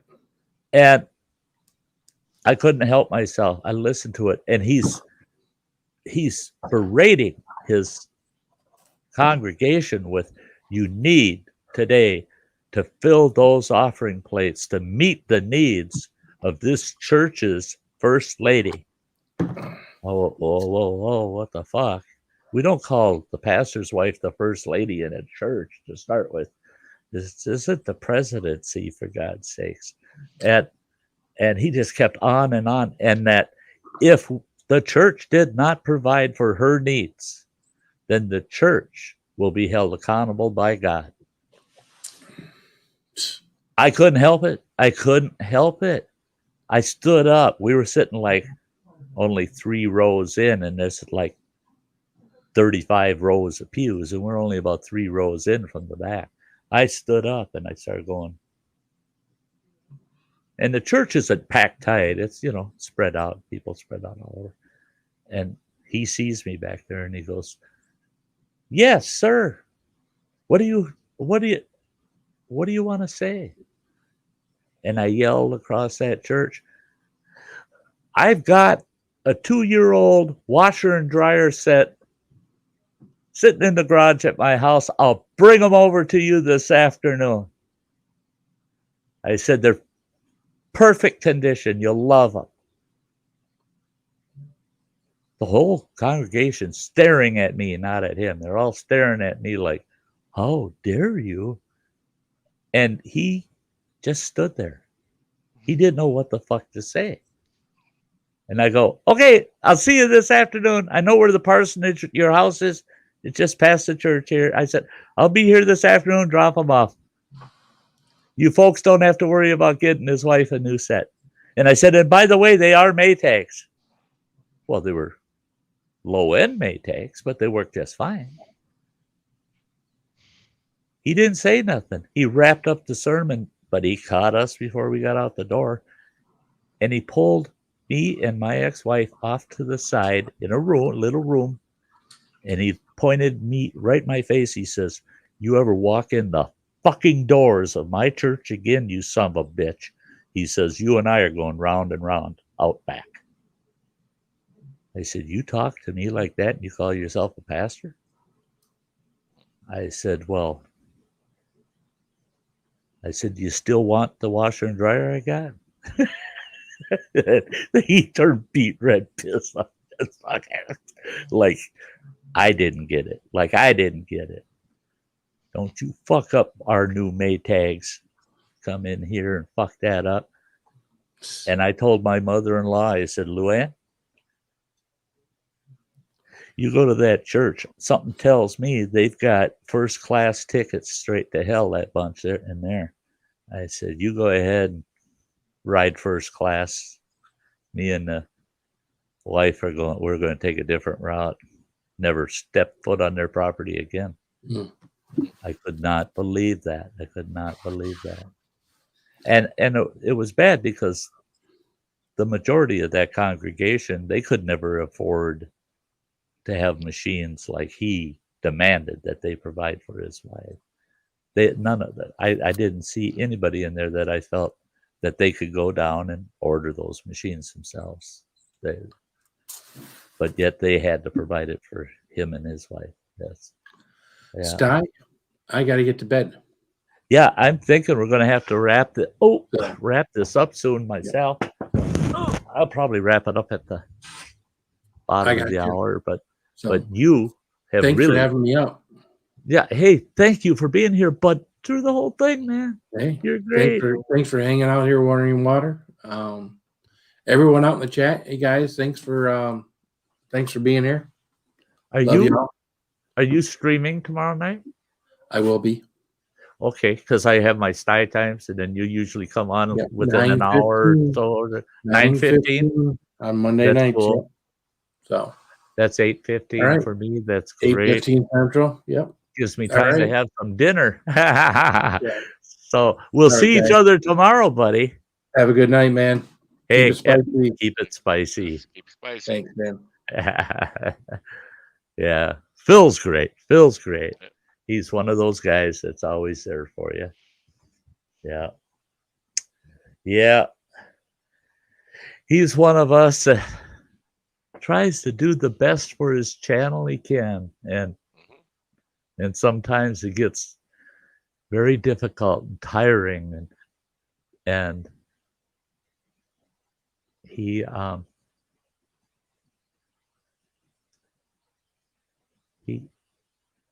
he does his thing. He really does.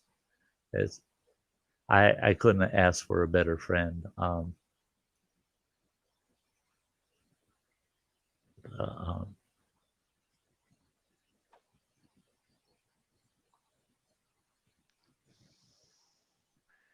Well, and from what I've been seeing, and talking with other YouTubers and stuff, really the best thing you can have going is having fun at what you're doing, and don't stress so much about the numbers and algorithms and the analytics. As long as you're having fun, you've got your little crew that shows up. If it does great, it does great. If it doesn't, at least you're having fun. Well, that's it. Would I love it if my channel blew up to be something large and big? I would hope so. I hope I would love that. I don't know. Because that wasn't that wasn't the plan. Being a huge big operation on YouTube has never been the plan. And if it got really big, hey James, you have a good night. But if it ever got really big, I would not want things to change. Any changes would just be to improve the content and provide more content and have more opportunities to interact with the audience. But for me, the money side of it isn't an issue. It's only an issue because of how grateful I am when people contribute and help the channel, and it goes a long ways. It does. It helps. It does help, And if the channel ever got really large, that's that much more I could put into the channel, or that much more I could use to help other small channels that are trying to get to where I am today, that they haven't even reached this point yet. So, yeah. Guani says Samantha will probably pop in right after you sign out. Well, if she popped in, we'd hang around for a little longer at least. I can hang out until 11 o'clock my time. I got to see if I got any more coffee in the kitchen. I hope I don't have to make any. I'll have to make instant because I'm not going to cook any this time of night. Guys, running water. Guard the fort. I'll be right back. All right.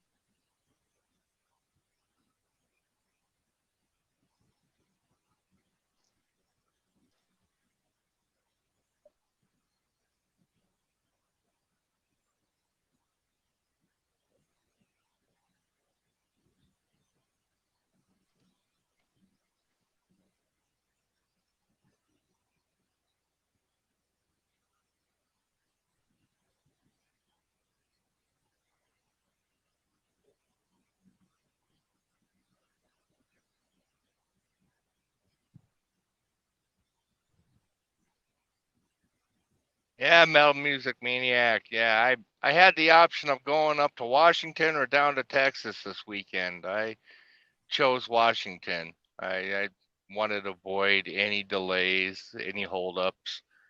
I know there's,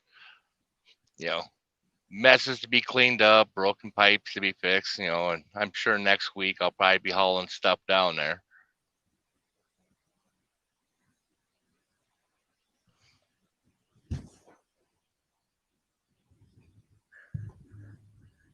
There she is. Hi, Samantha. Hey. Hey, Sam. What'd I miss? Oh, not a lot. No? Not a lot. Just general talking. Bill and Running Water and I were discussing some of the differences between churches ages ago to churches now, how churches were when I was growing up versus what they're like today, and yeah, it was just a general church topic. It was nice because it really wasn't about religion. It was just about church structure, the interaction of people in church, and how things have changed over the years. And yeah, not as many potlucks anymore as we used to have. Huh? Yeah. Oh, yeah. So how are you? Good. We just had a mini celebration. It was fun. Was it? Yeah. Good. Yeah, everybody over in the chat, they're happy to see you here. Yeah.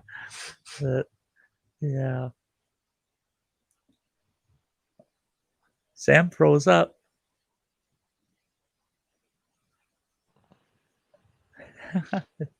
Sam froze up. Why did Sam freeze up?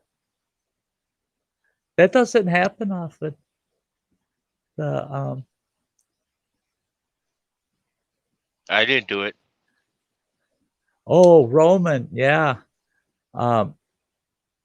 We celebrated Samantha's birthday on my channel that night, and then there was an after party. So, yeah. She seemed to have had a very good time. Oh, there she popped down. She'll probably pop back up. rebooting on the first Saturday of the month for potluck. There you go, Guani. See, I didn't mean to make it sound like I was complaining about potlucks. It's just that Sunday potlucks, every single Sunday was kind of like a bummer, you know. Yeah, she froze up because she's in Alaska. But I love potlucks. Oh. Especially if you're in a community or a group of people that are very creative and make some awesome dishes, you know.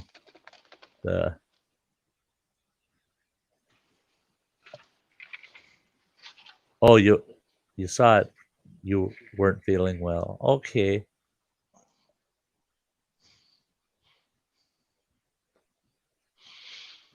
Yeah, I used to belong to a cribbage, a group of guys. We had a cribbage tournament going on between two different communities, and we played cribbage every, if I recall, it was every Tuesday night. And so, like, this Tuesday night would be in our community. Next Tuesday night would be in their community. So whichever community was the host for the week, their people would provide for the potluck. There she is. She's back. Sorry, dude. That's all right.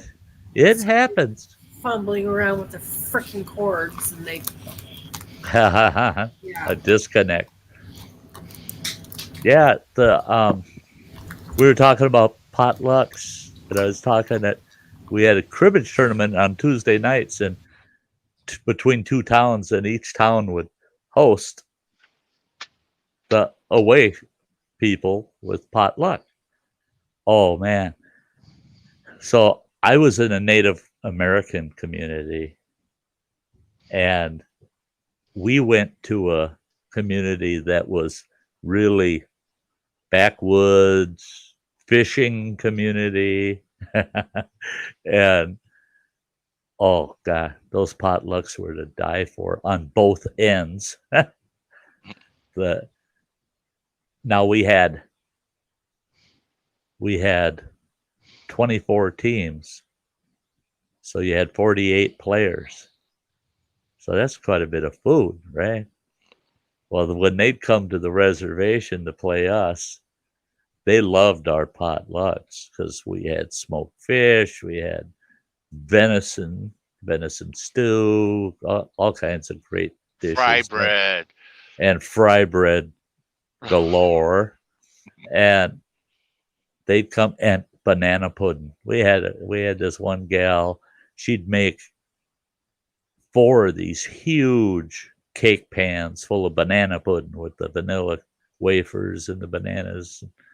And there wouldn't be, I mean, these goofballs from Cornucopia would lick the pans.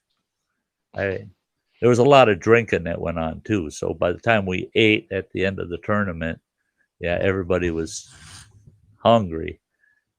But I miss those so much, man. I miss it. It was such good food.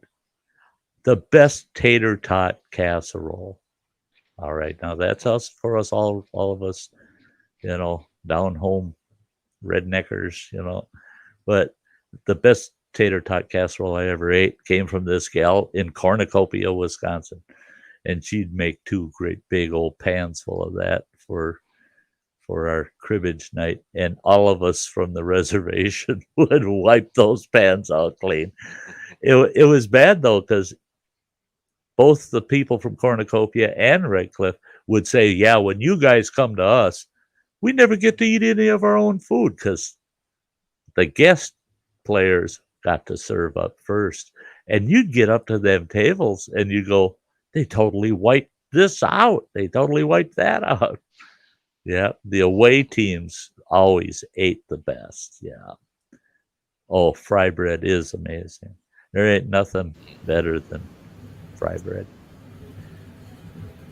what I really like is this old buddy of mine used to make canoes, he called them, and he'd take the fry bread, he'd make up a big batch, and he'd take the fry bread, get it all flattened out, and he'd fill it full of wild berries, currants, um, raisins, cranberry, all kinds of different fillings.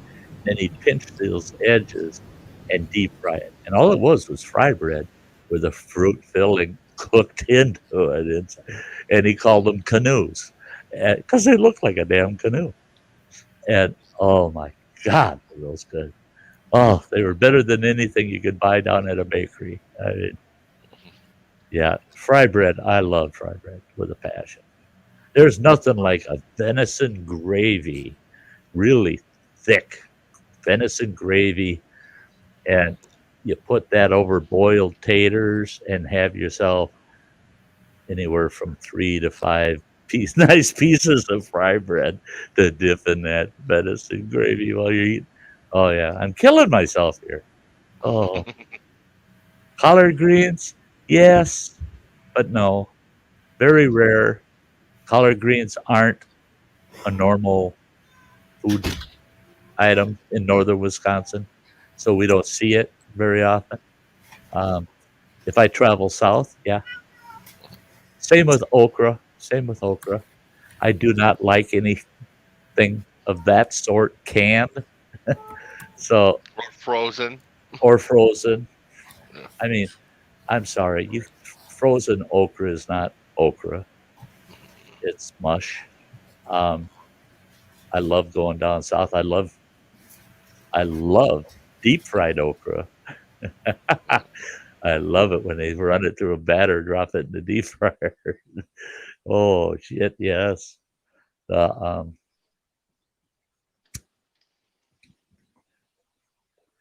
Yeah, I've eaten all over the country and for most foods, the common foods of any region. Yeah, I like them all. I like my food too much. I like my food too much. Well, that's what I was trying to get to earlier. I was saying, yeah, that my blood sugars are still high and stuff. That's not surprising. But health wise, the last few days, oh shit, boy, I'm back to feeling like myself. I wanna get to camp. I want to get set up. I'm feeling ambition again. So spring must be coming, guys. It must be coming. Old Stice is starting to feel ambitious. I doggone it. Spring must be around the corner. Uh, fried dough. Yeah, any fried dough. My mother, when she'd make homemade bread, yeast bread, I learned it from her. You always leave some leftover. You make your loaves of bread, you make all your biscuits and everything. You get all that baking done, but you make sure to leave a fair amount of dough behind.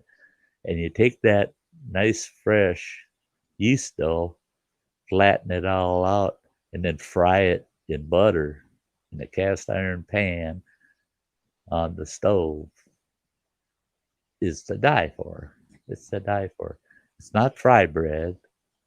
It's not deep fried. You're frying it in just a fair amount of butter, but it's so buttery and all. And if you got homemade jam, you can sit there with a spoon and just put some on the end of that. That's oh yeah, Nick, I can. Let me see here. There we go. The where are you? I know you're here. The oh, wrong Nick. There he is. The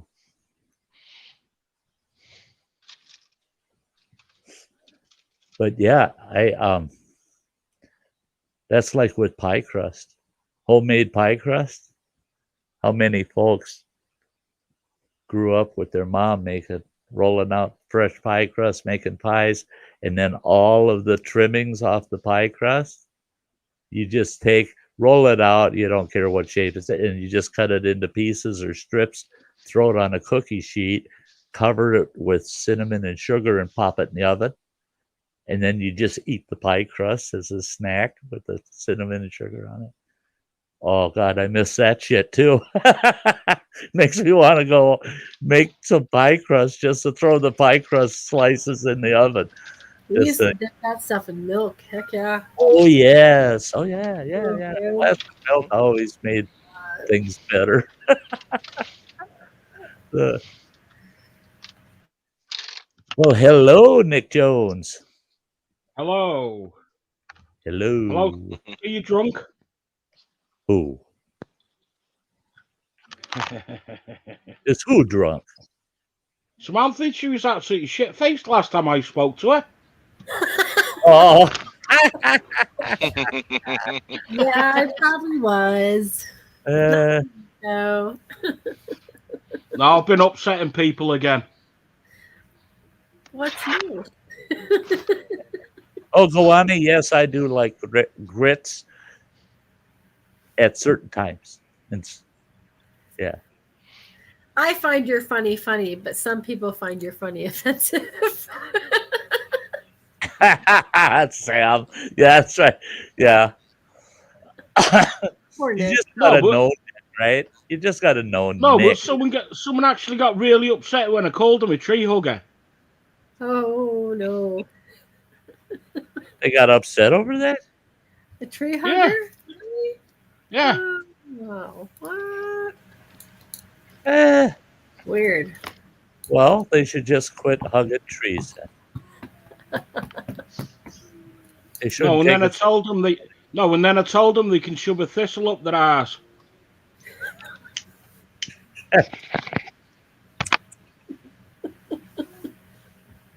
They just didn't want you informing people that they prefer knotty pine, you know. Yeah. Not my Yeah, problem if they haven't got a sense of humour. All right. You know, I like my sense of humor. I'm not going to give it to somebody else to use. You know, they need to go get their own sense of humor, right? Yeah. Yeah, but mine's a bit crude though. But it's yours. Yeah. Don't let anybody take it from you.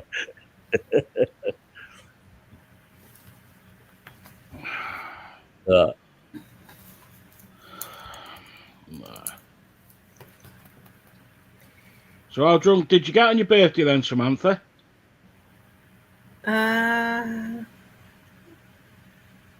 You know, I think I cut it early though. It wasn't too bad. I didn't have a hangover. That's for sure.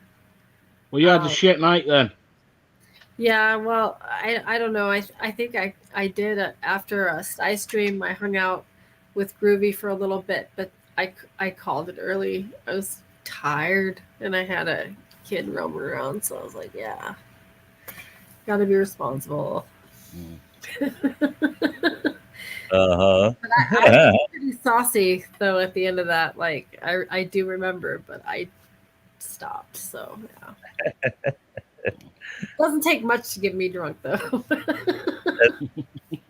Maybe 2.5 and I'm down. Yeah. Well, I've cut down on my drink now. Yeah. Yeah, instead of having 24 bottles, I have 20 instead.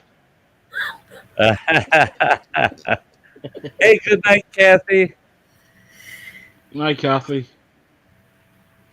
Night, Kathy. Good to see you, lady.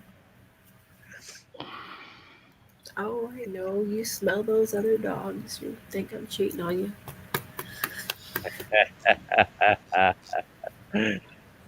What's the matter, Chase? Chase.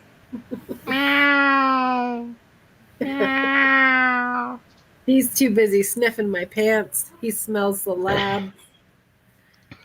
There were 3 dogs there, and he's like, Oh, yeah. beating Mom. That's it.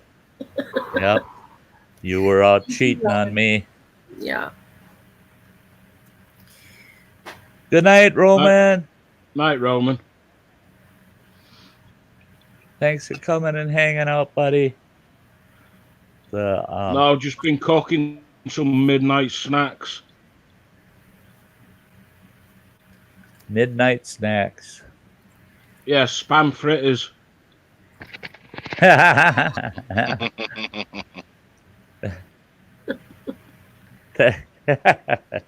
Spam fritters. Wow. That's great. No, that's great. Yeah. I'm not going to judge. I mean, I'll go there. I eat spam. No, we actually covered them in batter and then deep fried them. Oh, sure. Mm-hmm. Oh, Yeah. you can't beat it. No, I bet you can't. My favourite ones is banana fritters. Banana fritters? Yeah, you just get a normal banana, cut it in half, cover it in batter and stick it in deep fry it and then put syrup over it. Oh, put syrup over it, eh? Mm. Oh, I had dinner tonight before my stream. I finally figured it out. Yeah, I should eat something before the stream for a change. Oh, I should not have. I fried. This is ridiculous. I fried up a tray of 24 Vermont maple pork sausages. 24 of them bastards. And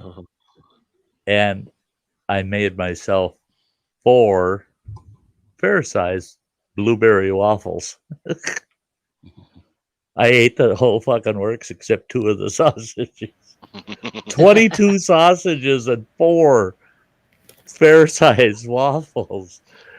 Smothered in syrup. Fucking diabetic. Eat heart issues, diabetic. Eating all that pork sausage. All that sugar. Oh, but the at least my waffles were high protein. They're made with whole grains, the waffle part was good for me. The rest of it, and I sat here with this huge platter that I looked at that platter and I go, God, it's been so long. I forgot what I used to use that for. I used to use that for breakfast because it just holds everything. It's the only plate in the house that'll hold it all, I had 4 waffles because there just wasn't enough room for eggs. I'm meant to be on a diet, and you should have seen what I've had today. I had a full fried breakfast this morning. Then I had a full roast dinner. Oh boy! And then for me tea, I had the 14-piece bargain bucket from KFC and 4 large fries. Oh. Well, I'm on a specialist diet, seafood, and eat it. That's right. Yeah, seafood diets are great. If you see it, eat it. Yeah. Yep. The greasier and the fattier, the better.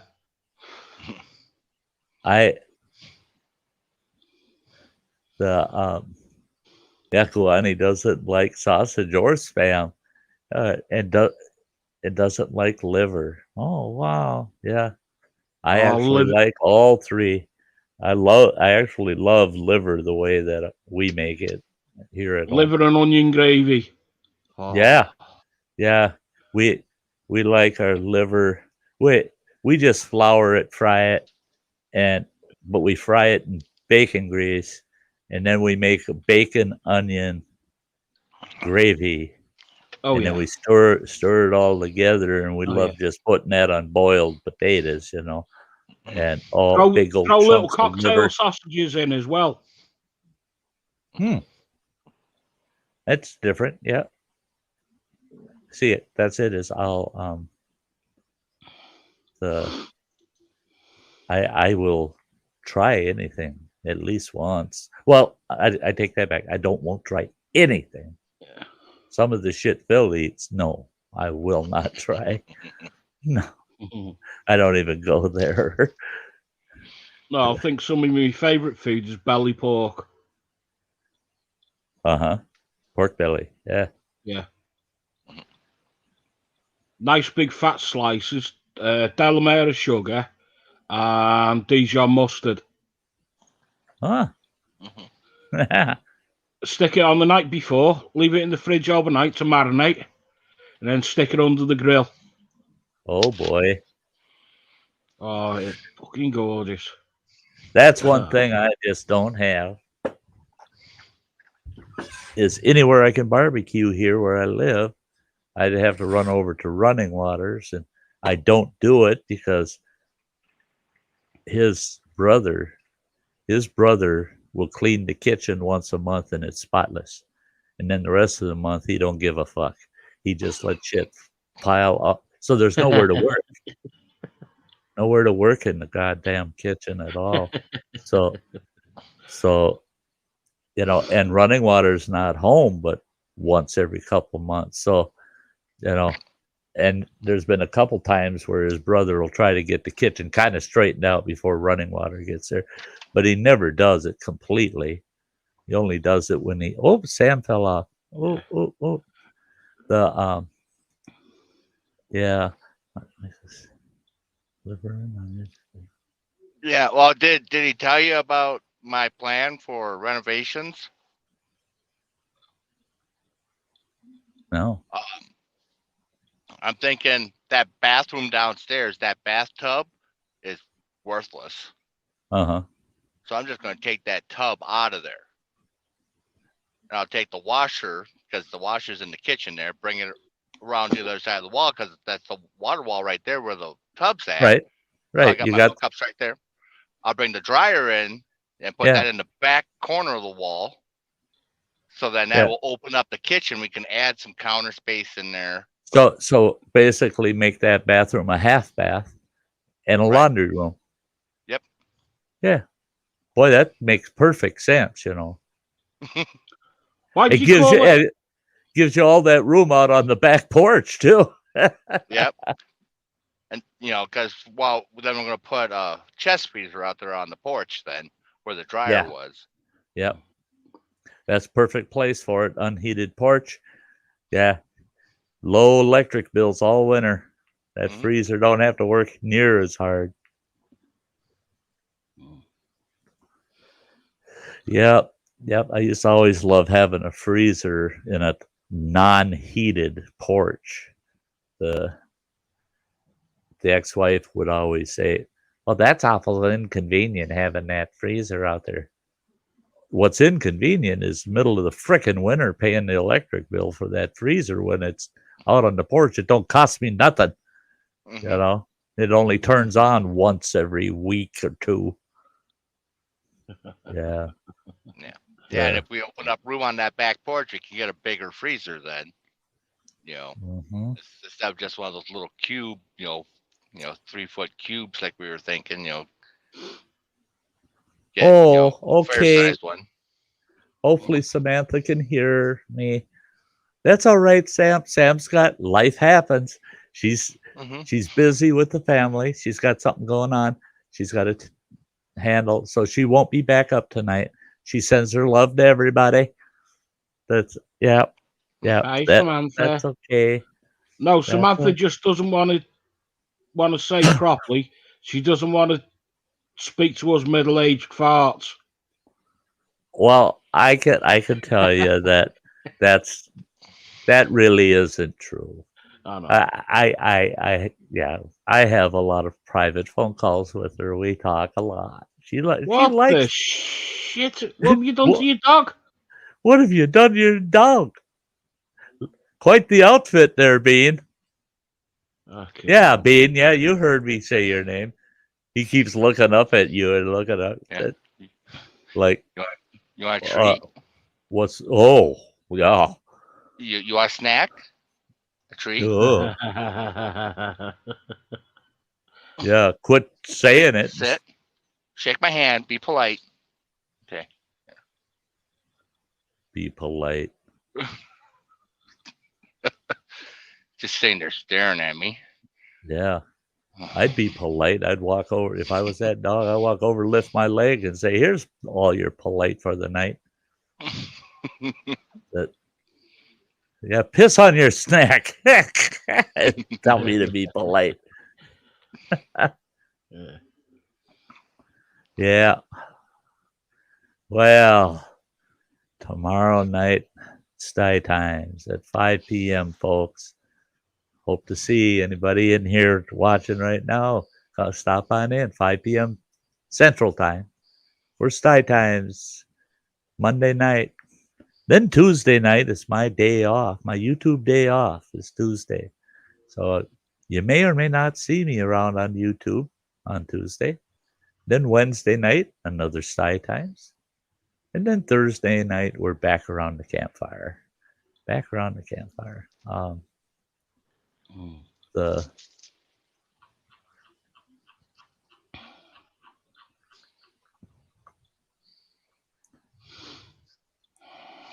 Hey, thanks, Guani. Thanks. Yeah. Always love having you over here, Guani. Great conversation with you, Guani. I am so glad that we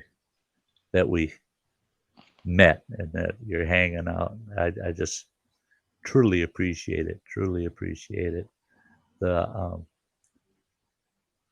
yeah, down the road, one of the Sty Times topics is really about YouTube and just what YouTube means to so many different types of people. So many different types of people. I think the only thing that, sorry, Sty, no, go ahead. The only thing that I've got out of YouTube, I've made a lot of good friends. Yeah. I had somebody the other day when I did the Sty Times on friends, on friendships, and you know how to kind of determine did I just find myself a new friend, you know? And I was surprised. I got a message. Well, they did it through the forms that I set up that they can leave feedback about the shows. And they said that they felt that they were totally friendless about 3 years ago. And they said now they got so damn many friends that they can't keep up with them all. They said that they had come to the conclusion that they just aren't the friend type. Nobody wants to be my friend. And they said, boy, did I have a rude awakening on YouTube. I started meeting people that were just like me. And we hooked up, and now I got tons of friends. After our Canadian cold this month, a campfire sounds great. Yeah, a real campfire sounds really great. I was looking at my budget. I finally found a phone number for this guy that's he's got some of the best oak firewood in the whole region up here. And he happens, because we can't take firewood from a different county out of the county into another one here. It's got to be bought in the same county. Well, he's in our county, so is my campground. So, but for $20, I get about $35 worth of firewood from the guy. And I found somebody that knows the guy and put me onto the guy. So I gave him a call and told him, I said, is that the best you can do is $20 for that big stack? And he said, well, it's the best for come and get a stack kind of deal. I said, what's the best price you can give me? He says, well, in a pickup truck, you can get 5 of those racks barely in your truck. So that's $100, right? Fill your truck. $20 a rack, 5 racks. Fill your truck right up. He says, I'll tell you what. He says, I'll let you have a truckload for $75. I said, how many truckloads? He says, that price will be good all summer. He said, you come up and I'll let you load the whole truck for $75 each trip. And so he said he's going to set up a spot. He'll give me the address where I can just back in and load it up, where it's not available to the public, so that I'll always have a couple of pickup loads sitting there waiting for me whenever I want it. He says you don't have. He says you don't have to come up and go, oh well, shit, he's only got 3 racks left because all the tourists bought it, you know. So, and after that conversation with him, ever since that conversation, I could just picture and feel those nice oak fire pit fires. I just like, oh fuck, oh I wish I could.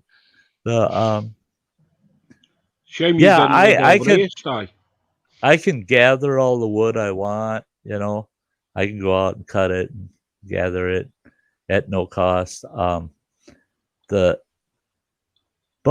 I got to travel, about 45 miles to get into our oak and maple, hard maple stands down around the campground. It's almost all popple, a little bit of birch, but otherwise all popple. And pine, but I don't burn pine in my fire pits. I don't like popping fires. Sorry, guys. Some guys, there's nothing like a fire that goes pop, pop, pop, pop, pop. Yeah, there's nothing like burn holes in all your clothes either. Yeah. So I don't like popping fires. And I got a gut feeling this summer we're going to have dry conditions. The way this winter has gone, if it continues, it's going to be really dry. They may have a fire ban in those campgrounds for part of the summer. And so I'm not going to have a ton of wood sitting there available for something that probably not be able to burn it, get it burned up. So, and then there's wood. Also plant a lot of that wood with birch and popple and stuff. No, actually, Guani, poplar, our poplar here is the fastest burning wood we have, and it burns hot and fast. It's gone. You get a very short fire, but it's hot and fast, and it doesn't leave a bed of coals. It just burns itself up. Doesn't leave a good bed of coals to cook with. That's what we want the maple and the oak for, is being able to cook over the campfire. It leaves you a nice bed of coals. Sometimes if it's good and dry, it's handy for starting a fire, but you don't want it to maintain a fire. Right. Yeah, I love getting a fire going with, I like to take a piece of popple, split it up into heavy kindling, good 1 to 2 inch round chunks, pieces. And I start my fire and build it with that popple as the base, because then I can lean oak and maple up against it, and that oak and maple will take right off because the popple burns so hot. Yeah.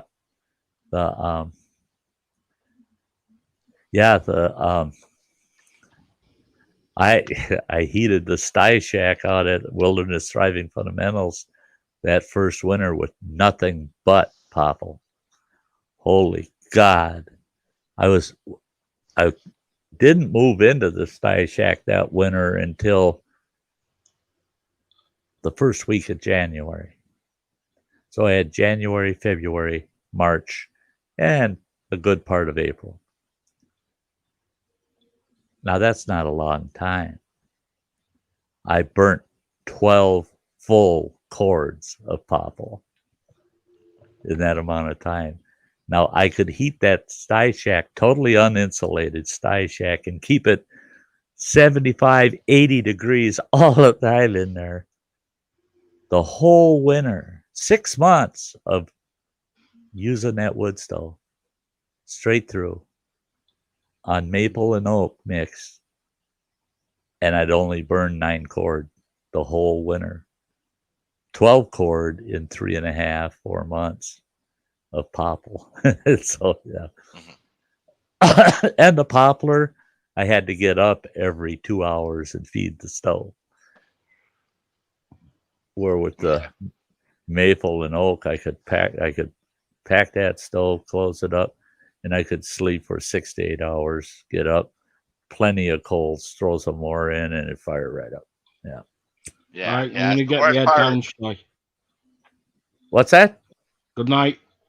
Oh, hey, thanks, Nick. Take Well, care of it's yourself, 5 in the buddy. morning. Yeah. Hi, Sty. Hey, you take good care of yourself, Nick. All right. We'll see you again soon, buddy. All right, see you soon. Yeah. Yeah, Yeah, guys. that's the worst part with the poplar is, the fire goes out, and gets cold. You got to start from scratch again. Right, know. right. Because again, it doesn't leave a coal. You got no burning coals left. It just burns up, and then if you let it go all the way down, it's down. I mean, you are starting from scratch, and that's a bummer when you got to. If you're screwing up and you got to do that a couple times a night in the cold, yeah. Hey, guys, we've been going for 4 hours. I need to wrap it up. I hate to wrap it up. It's always fun hanging out, but I got oh.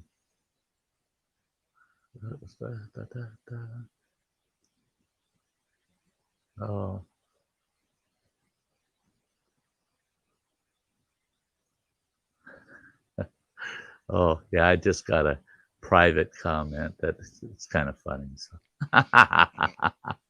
Go on. The hemlock, see, in our neck of the woods, we don't burn much hemlock. We don't cut a lot of hemlock.